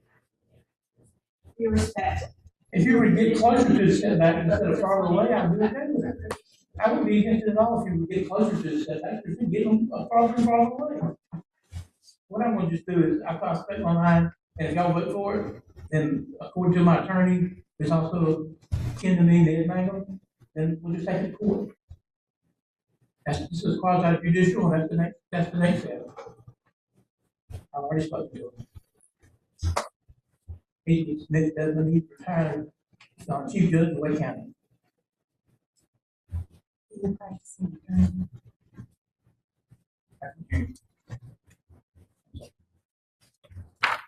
I said he's a practicing attorney. He's a practicing attorney. He's a partner with Smith Evans. Sure is. And was a Chief Judge of Wake County for decades. He was. And he's my kin.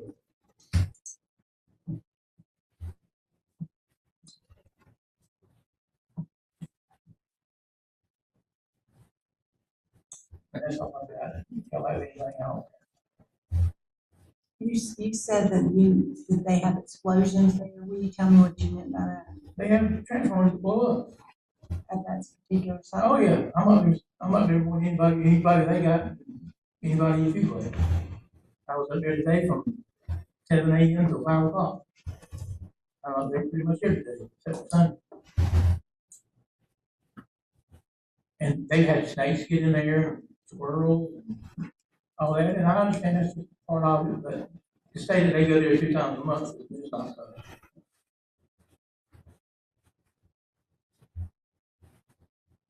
Any other questions for this witness? No, but if we may, do you have to respond to some of the statements made?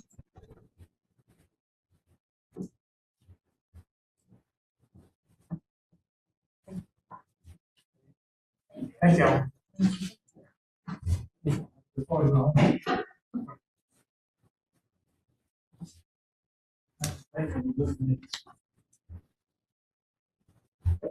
All right, if I may, we just want to respond briefly to a couple of the comments made. And I'd like to call Beth Stephens up to come answer some questions for the record.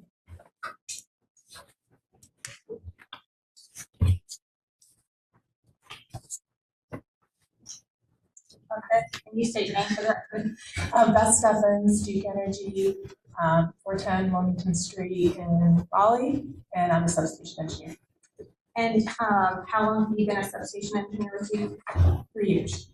And how long have you been an engineer in general? 23 years.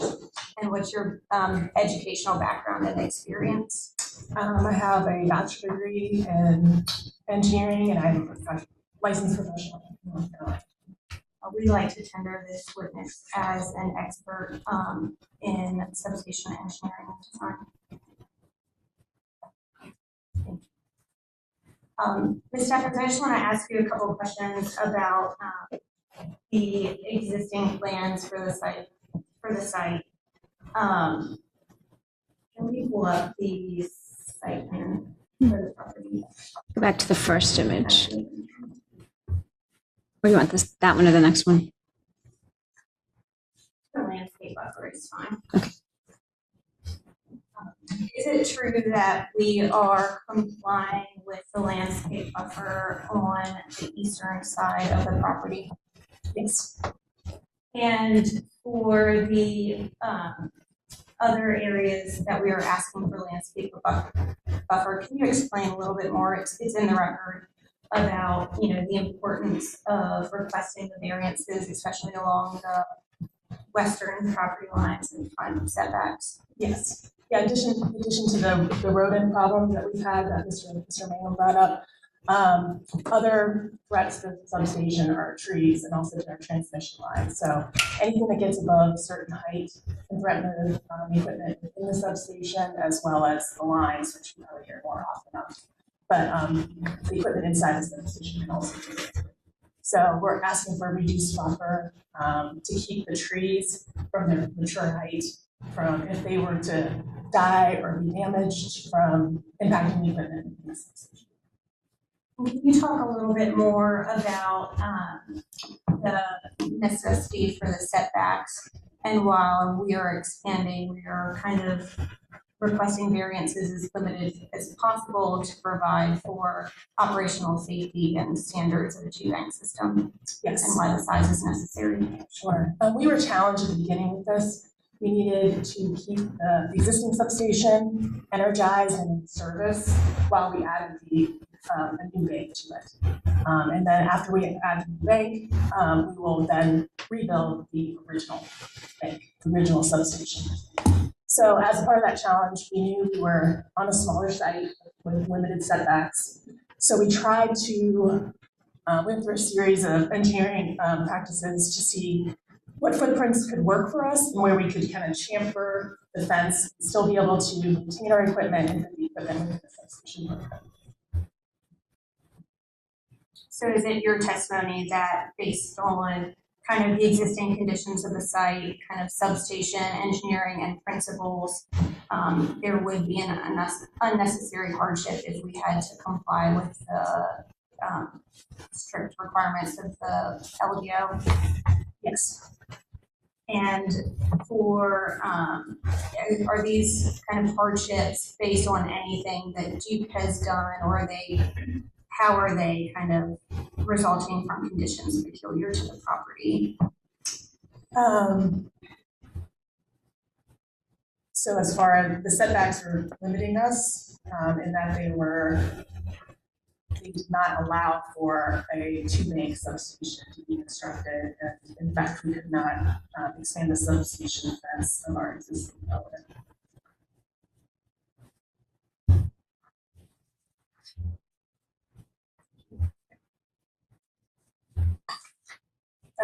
Actually, one more question. For construction of the site, are you planning to enter Mr. Magnum's property at all for substation construction?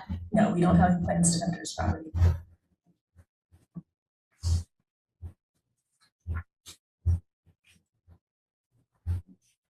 Overall, we would remind kind of this board that this is a quasi-judicial hearing and that you have to make decisions based on competent material and substantial evidence.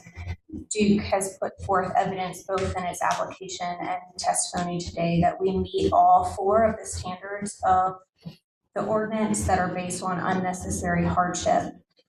We would request that you grant the variance, and we're happy to answer any further questions you might have.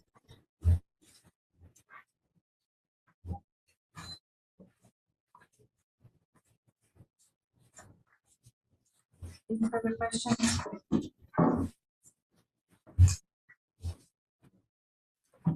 Any other witnesses? No, there are not.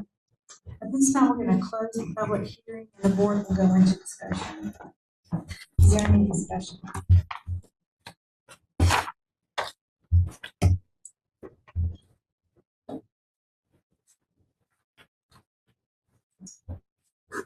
If not, then the board will go into motions, making motions on each of the findings of fact. Finding of fact number one, unnecessary hardship would or would not result in the strict application of the ordinance because.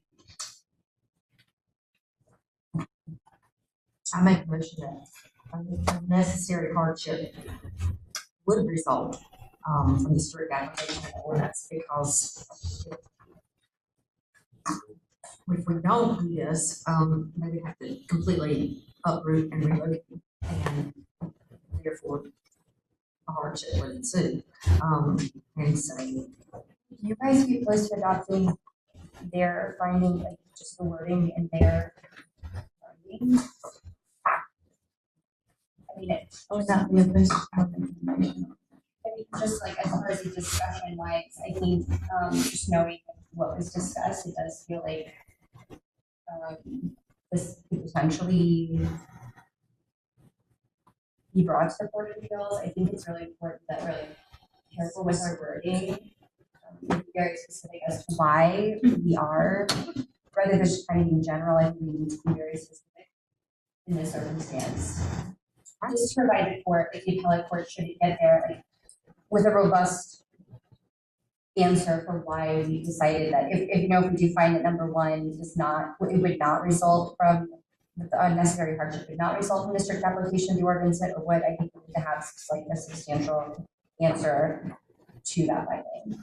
And I think that verify, I mean, what they put for finding one, I do think it does, it answers all of the questions and leaves much out. But I'm open to discussion on that. It's just something that I should consider. If you want to use, problem if you want to make the motion. Does that sound okay? Well, I don't want to do it if we're, if we would rather, if we can come up with something better, I think that's great, but, That's a good plan. okay. Okay, so I move, that an unnecessary hardship would result from the strict application of the ordinance because the substation rebuild and expansion is necessary to modernize and increase reliability and resiliency of electrical service within the service area. The new substation configuration addresses the limitations of the existing single bank system to address increased demand and enhance reliability. The proposed final design reduces the size of a typical two-bank electrical substation to assist meeting the LDO standards to the extent practicable, while still meeting industry standards and maintaining overall safety of the site. Strict application of the setback and buffer requirements would result in unnecessary hardship by preventing the redevelopment and expansion of the proposed substation, which would further result in the petitioner being limited in his ability to address demand and increase reliability and resilience of electrical service within the area. As shown on the exhibits, the required setbacks and landscape buffers severely limit buildable area and would not even accommodate the size of the existing substation on the property. And I think that's sufficient. Great. Do I have a second? Second. All in favor, say aye. Aye. All opposed, say nay. Motion for finding of fact number one is approved. Finding of fact number two, the hardship results from conditions that are or are not peculiar to the property, such as location, size, or topography, because. Do I have a motion for finding of fact number two? Make a motion for finding. The hardship will result from the property. But very limited size property. It would be before us trying to get a variance if the property was larger. Motion approving number two. Do I have a second? I think that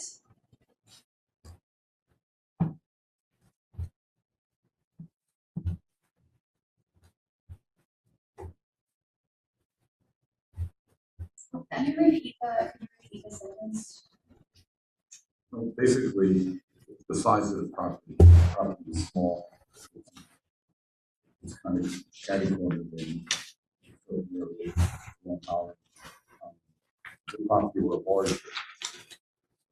It wouldn't be before us to get a variance. The second bank. Basically, developed as such. The property is small, that's why we're here. You know, it basically goes by by design, that you have to have a variance to setbacks because the property is small. Property were larger than the legal setback.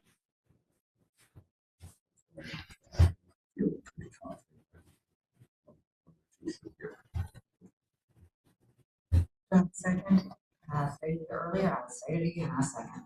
All in favor say aye. Aye. All opposed say nay. Finding of fact number 2 is approved. Finding of fact number 3, the hardship did or did not result from actions taken by the applicant or the property owner because. Do I have a motion?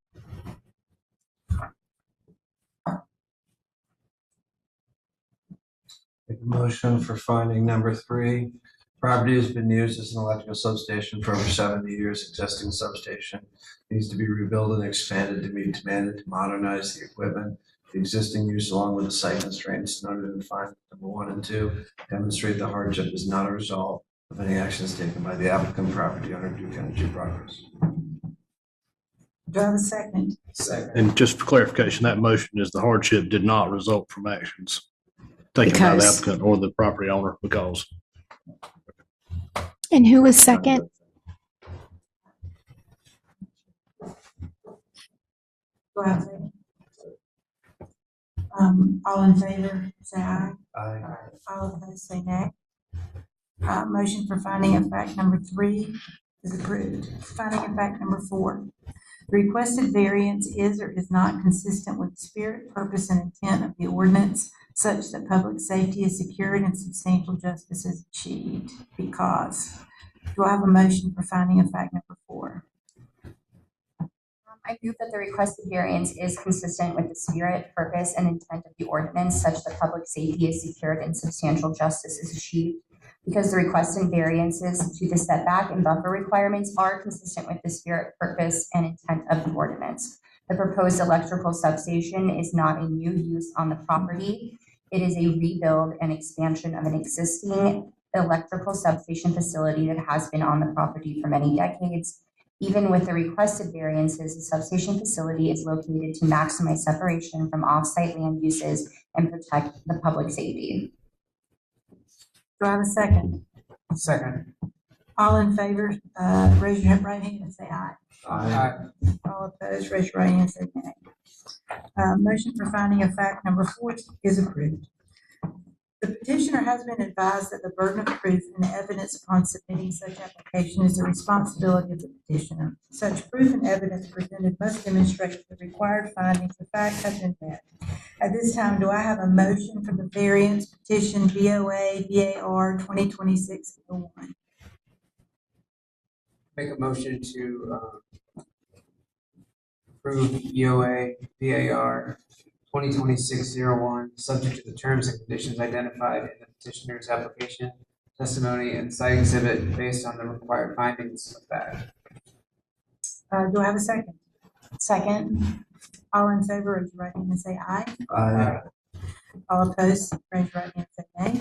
Motion to approve BOA BAR 2026-01 passes. Item 4D is a special use permit petition.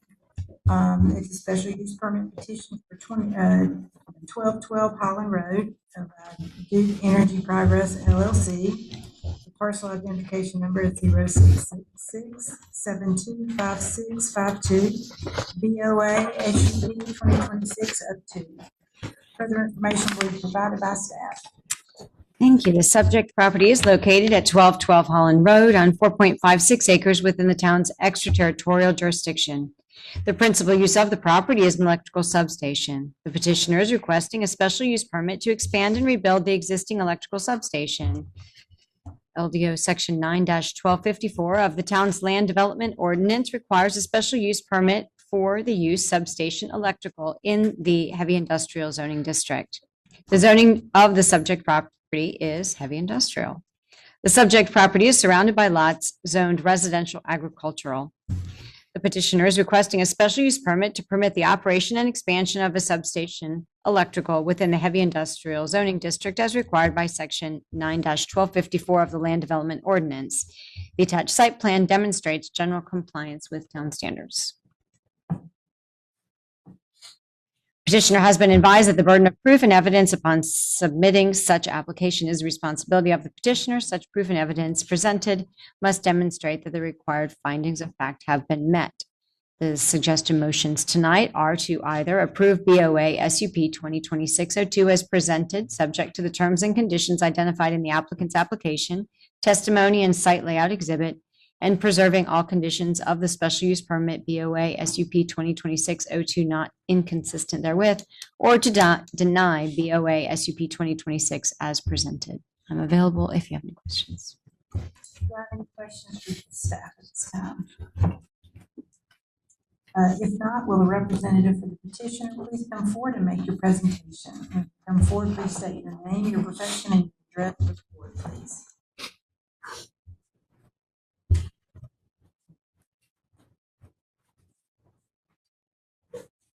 Good evening. My name is Amy Kraut. I'm an attorney for Duke Energy Progress. I'm outside counsel from Smith Anderson Law Firm, 150 Fayetteville Street, Suite 2800, Raleigh, North Carolina.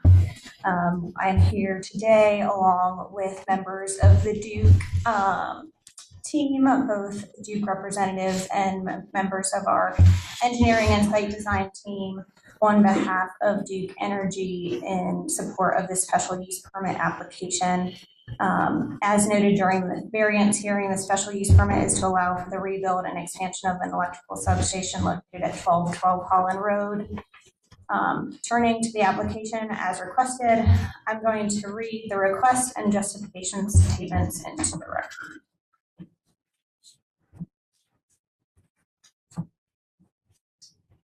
Justification statements. Finding number one, the proposed use will not materially endanger the public health or safety if located where proposed and developed according to the plan as submitted.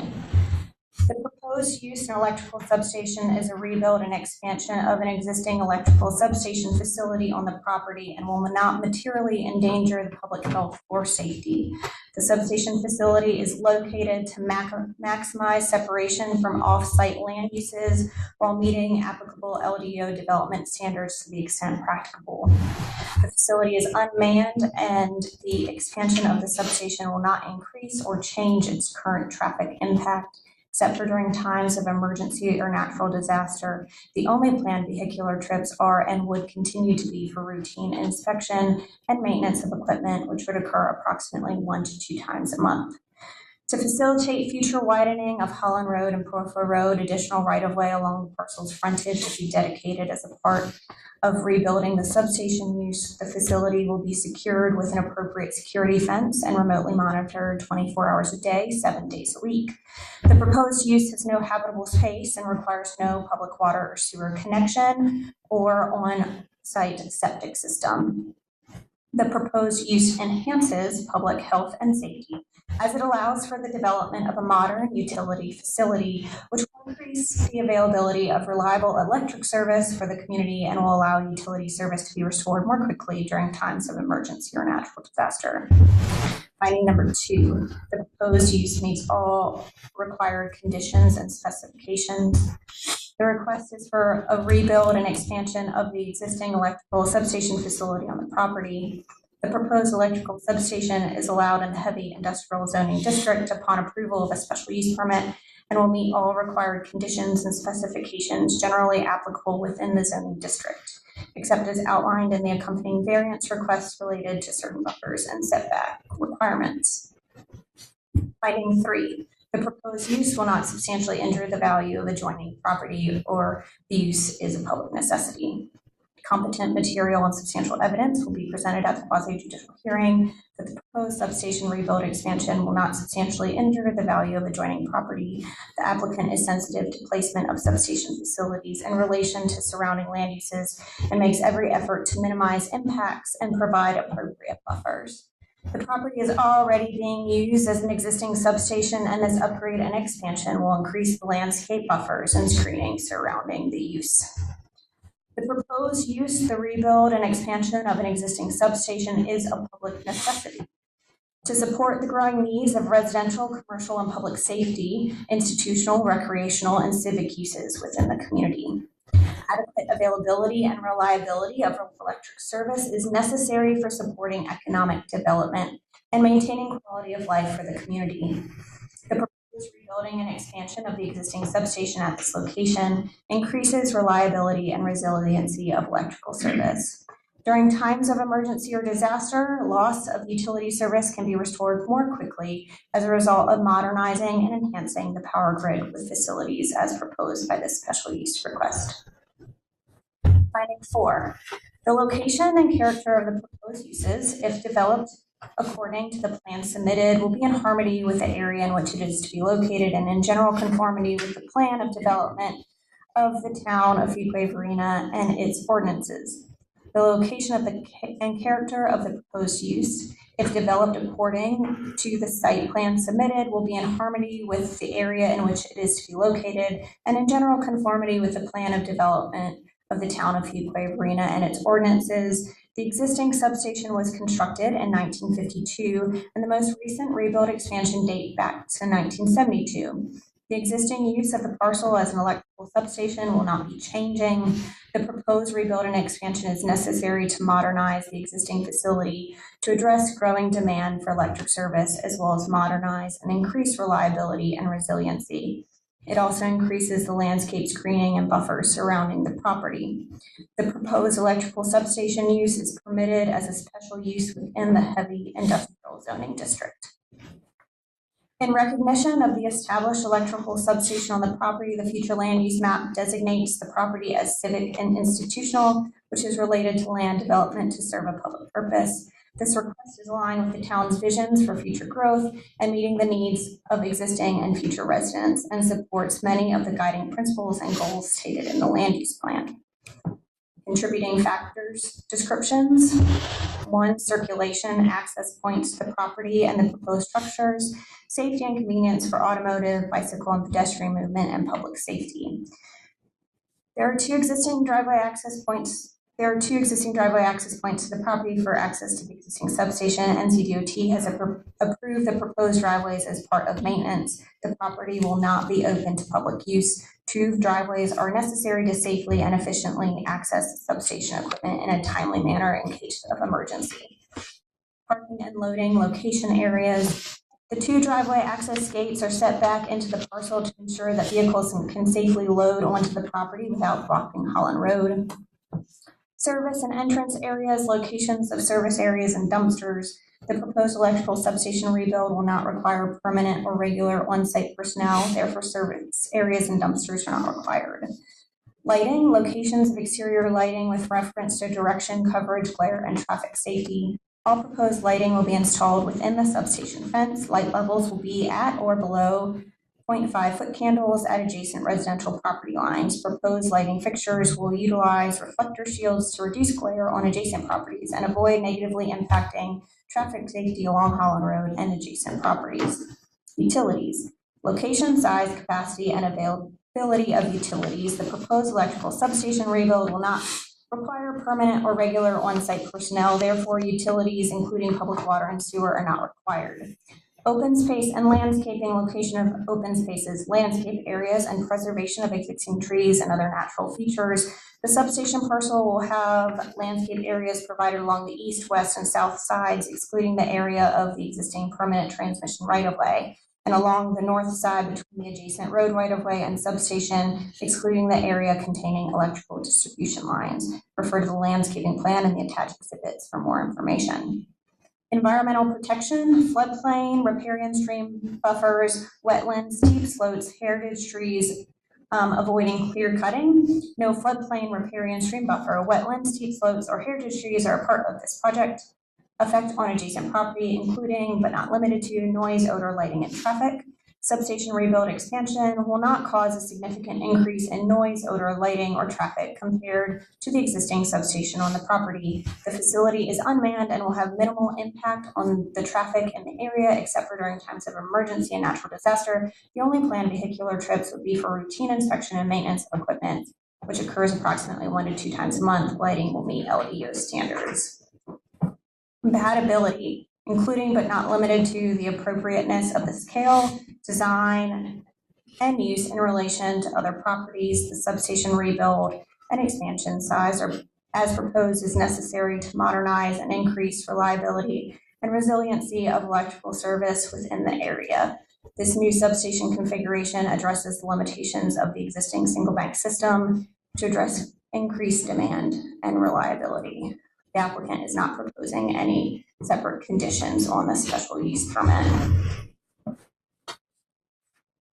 Along with our application, we submitted an illustrative site plan to demonstrate what the substation will eventually look like based on the variance and SUP request.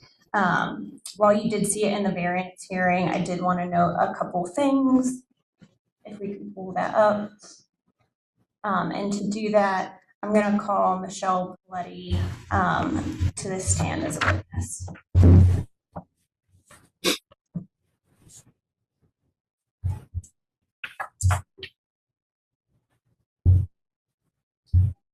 Michelle, will you please state your name for the record? My name is Michelle Bloody. I'm a civil engineer working on behalf of Duke Energy located at 411 Fayetteville Street in Raleigh, North Carolina. And who's your current employer? Dewberry. And how long have you been with Dewberry? 2 years. And can you state your qualifications for the record, your educational background and experience? Yes, I have a civil engineering degree and I'm a licensed civil engineer in the state of North Carolina. We'd like to submit Ms. Bloody as an expert in civil engineering. Thank you. Based on the variances just granted, does this request meet all conditions and specifications of the UDO? Yes, we are planning to submit for final site plan review by the date provided by staff, which is July 30, 2026. We currently have conditional approval pending these last items. And can you speak a little bit to any of the UDO requirements in terms of landscape and buffering that we are now meeting?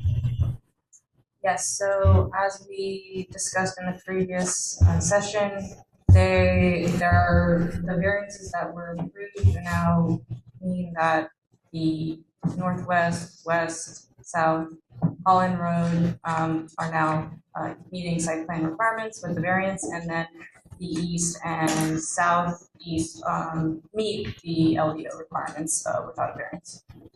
And we meet all other requirements for electrical substations under the LDO? Yes, correct, and we meet stormwater and we have NCDEQ and NCDOT approval.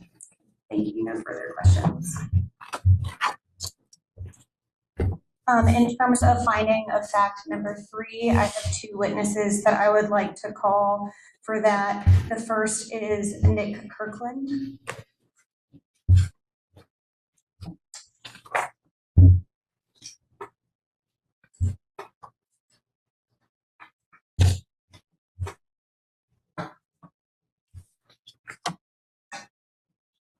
Nick, will you please state your full name for the record? Yes, my name is Nicholas Kirkland. And who is your employer? Kirkland Appraisals. And what are your qualifications? I'm a state certified general appraiser in North Carolina, which is the highest designation you can get in the state, as well as 7 other states. I've been accepted as an expert in property value impacts, presenting before boards like this. I want to say 6 or 7 states now, several hundred times at this point. And how long have you been doing this? 10 or 11 years. We would like to submit Mr. Kirkland as an expert in real estate appraisal and property valuation. Mr. Kirkland, I'm going to hand you a report that you prepared for us. Can you identify it for the record, please? Yes, this is the impact study that we were asked to complete to determine whether or not the proposed expansion would have an impact on adjoining or nearby property values. And it's a true and accurate copy of that? Yep. I'd like to present this to the board for review.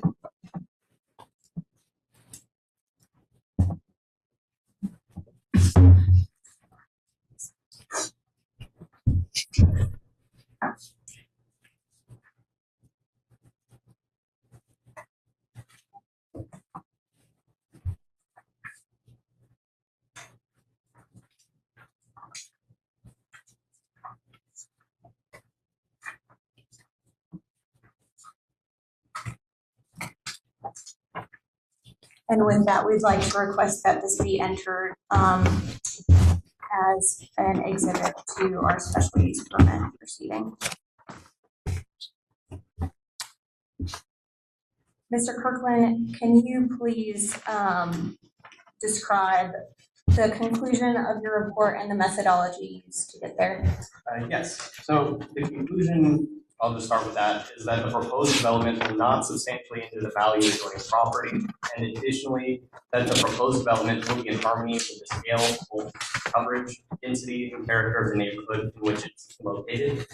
What we were tasked with doing was determining whether or not an expansion of this sort, a substation of this sort, would cause an impact to adjoining or nearby property values.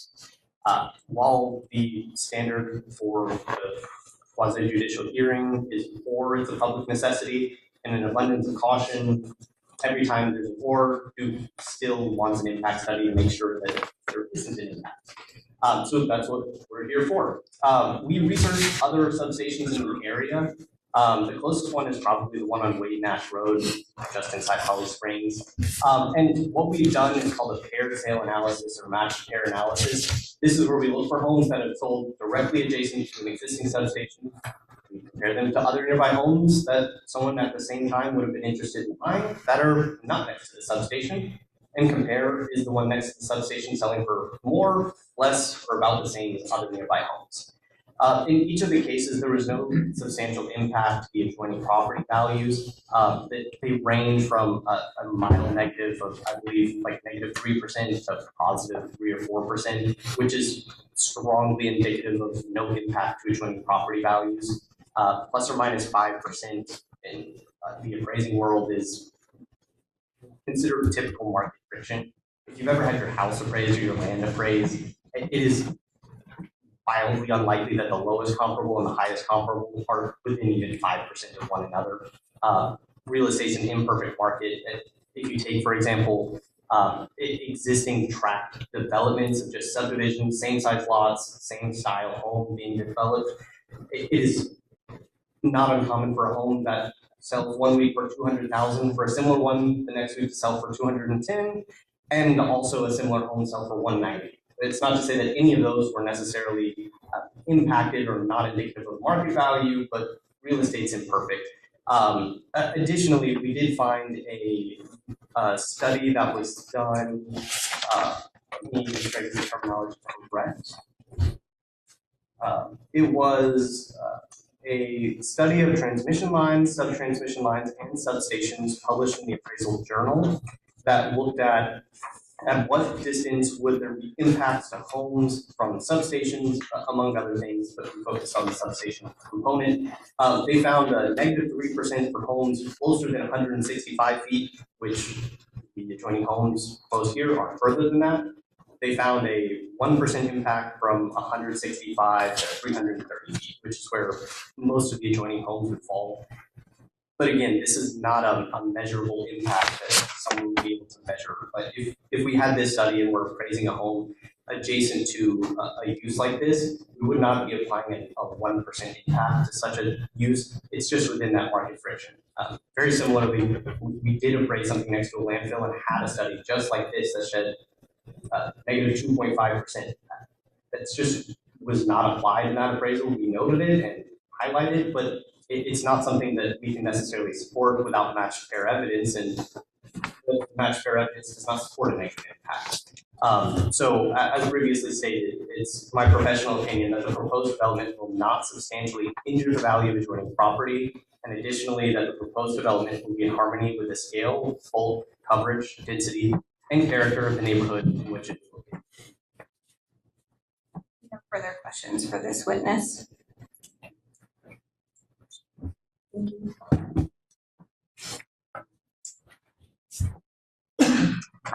Next, I would like to call Mr. Reamer to the stand.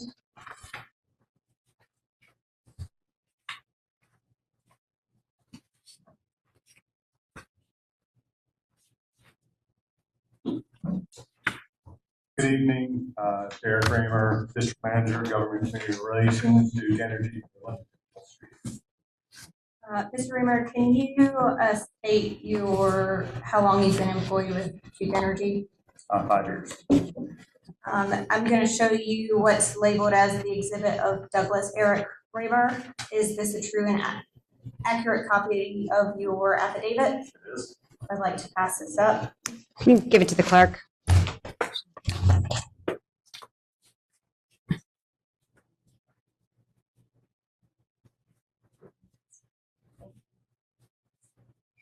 And we'd like this included in the record for the special use permit application. Mr. Reamer, can you state in your professional capacity what experience you have evaluating the impact of Duke's proposed infrastructure projects on the community? Yeah, so part of my role is evaluating growth in the community needs, and impacts of that at Duke Energy. My education is in political science. I have a master's degree in public administration and also a graduate certificate in community preparedness and disaster management. As regular part of my duties, I evaluate growth trends in communities and understand the impacts that they have on our electrical infrastructure, and then work with our team to meet the needs. And is it your testimony that the substation project as proposed is a public necessity? Yes, this substation is a public necessity. There's significant growth in the area, established residential, commercial, new schools. Our existing substation is nearing capacity, and without its expansion, we have limited ability to handle future growth or unexpected events. Rebuild and expansion increases our capacity, reliability, and resiliency, and new and expanded equipment allows us to respond quicker during disasters and emergencies. Thank you. And I know we talked a little bit about it, and it's already in the application as finding one. But can you talk a little bit about whether this proposed use will materially endanger the public health or safety if relocated? Yeah, again, this is an existing substation. We are held to very strict industry standards as far as how we maintain our operations and keeping our substation sites safe. We maintain all those standards through those various bodies and standards that are internationally accepted. And that's many of the reasons why you've heard about some of the spacing requirements we have. Everything from keeping snakes and animals away to the infrastructure itself, and keeping trees and other branches away to maintain that safety. Thank you. No further questions.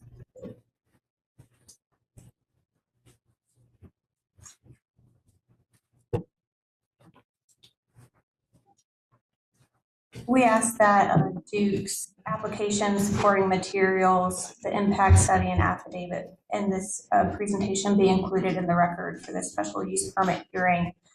We would note that a quasi-judicial hearing has to be based on competent, substantial, and material evidence, in particular in terms of whether our use is in harmony with the area. There is case law says if a use is allowed as a special use within the zoning district, then it's per se in harmony with that area. And we just wanted to note that for the record.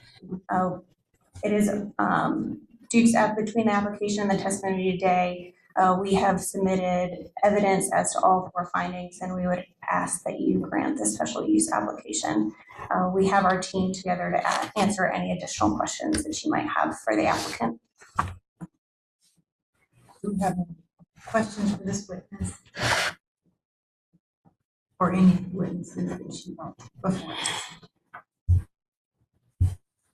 At this time, I would like to open the public hearing. I would also like to request that when the clerk calls your name, please come forward to the podium and state your name, address, and if you're either in favor or in opposition, so it is on the record. Has anyone signed up to speak in favor of or in opposition to the petition? We have Mr. Donald Magnum. We do not have anyone else signed up. Thank you, ma'am. At this time, we are going to close the public hearing and the board will go into discussion. Does the board have any discussion on the petition?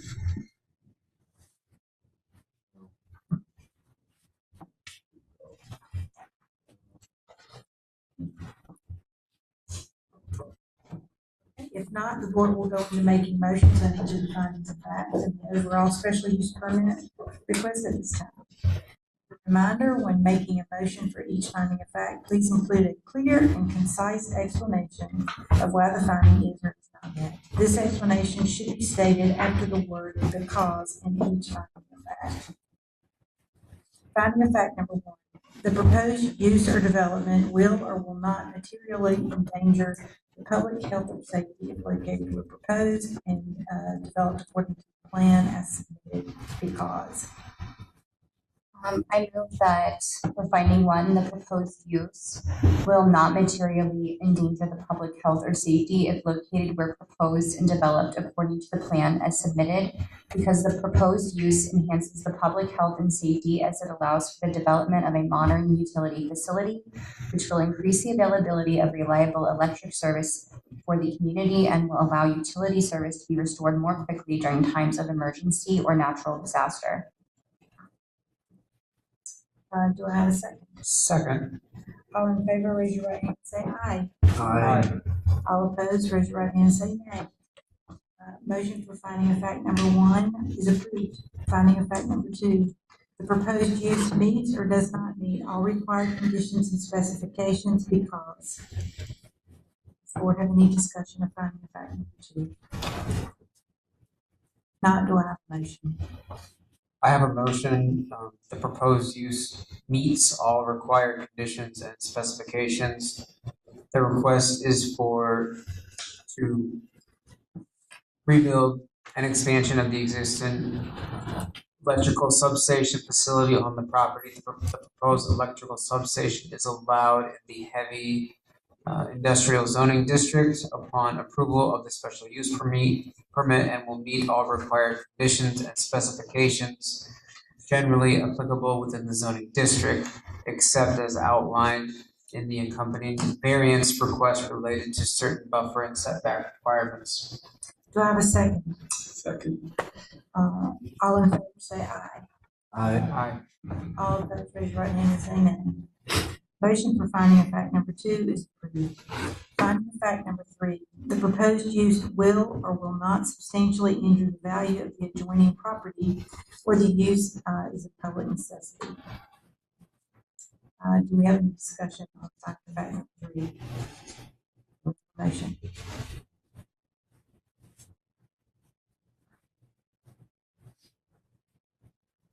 I move that for finding 3, the proposed use will not substantially injure the value of adjoining property or the use is a public necessity because the proposed use, the rebuild and expansion of an existing substation is a public necessity to support the growing needs of residential, commercial, public safety, institutional, recreational, and civic uses within the community. Adequate availability and reliability of electric service is necessary for supporting economic development and maintaining quality of life for the community. The proposed rebuilding and expansion of the existing substation at this location increases reliability and resiliency of electric service. Do I have a second? Second. All in favor, raise your right hand and say aye. Aye. All opposed, raise your right hand and say nay. Motion for finding of fact number 3 is approved. Finding of fact number 4. The location and character of the proposed use, if developed according to the plan submitted, will or will not be in harmony with the area in which it is to be located and in general conformity with the plan of development of the town of Fuquay-Varina and its ordinances because. Do we have any discussion? Do we have a motion? For finding of fact number 4. I make a motion that finding of fact number 4, the location and character of the proposed use developed according to the plan submitted will be in harmony with the area in which it is to be located and in general conformity with the plan of development within the town of Fuquay-Varina and its ordinances. The location and character of the proposed use, if developed according to the plan submitted, will be in harmony with the area in which it is to be located and in the general conformity within the plan of development of the town of Fuquay-Varina and its ordinances. The existing substation was constructed in 1952 and the most recent rebuild 1972.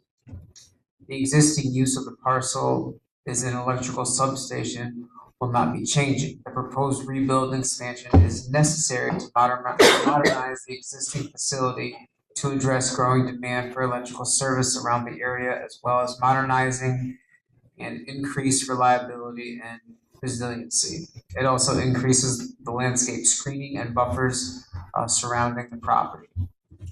The proposed electrical substation use is permitted as a special use within the heavy industrial zoning district. Do I have a second? Second. All in favor, raise your right hand and say aye. Aye. All opposed, raise your right hand and say nay. Motion for finding of fact 4 is approved.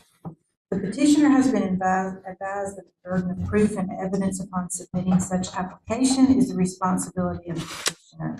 Such proof and evidence presented must demonstrate that the required finding of fact has been met. At this time, do I have a motion for special use permit BOA SUP 2026-21?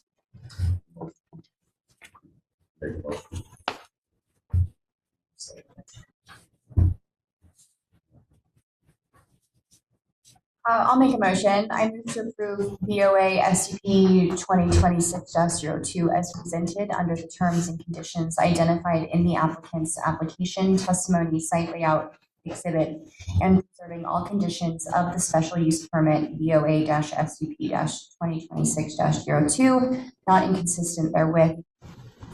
Do I have a second? Second. All in favor, raise your right hand and say aye. Aye. All opposed, raise your right hand and say nay. Motion to approve BOA SUP 2026-02. This time we're going to move into the new business portion of our night. Notification of proposed Board of Adjustment bylaw amendment. The purpose of this agenda item is to receive information on the proposed amendment to the Board of Adjustment bylaws. Further information is provided by staff. Thank you. Per the Board of Adjustments bylaws, notification is hereby given that an amendment to the bylaws will be proposed at the next regularly scheduled Board of Adjustment meeting. The amendment will be concerning changing the official meeting start time from 7 p.m. to 6 p.m. So no action is taken at this time, but we talked about it unofficially last week or last month. So this is your official talk about. At this time, I would like to ask staff if there will be a July meeting. There will be a July meeting. You guys are on a roll at 7. Still at 7. And we will vote. Yeah. Which would affect the next meeting. As there is no more business to discuss this evening, I'll accept a motion to adjourn the June 8th, 2026 Board of Adjustment. I make a motion to adjourn the June 8th, 7 p.m. Board of Adjustment meeting. Do I have a second? Second. All in favor say aye. Aye. Aye. All opposed, say nay. The meeting is adjourned.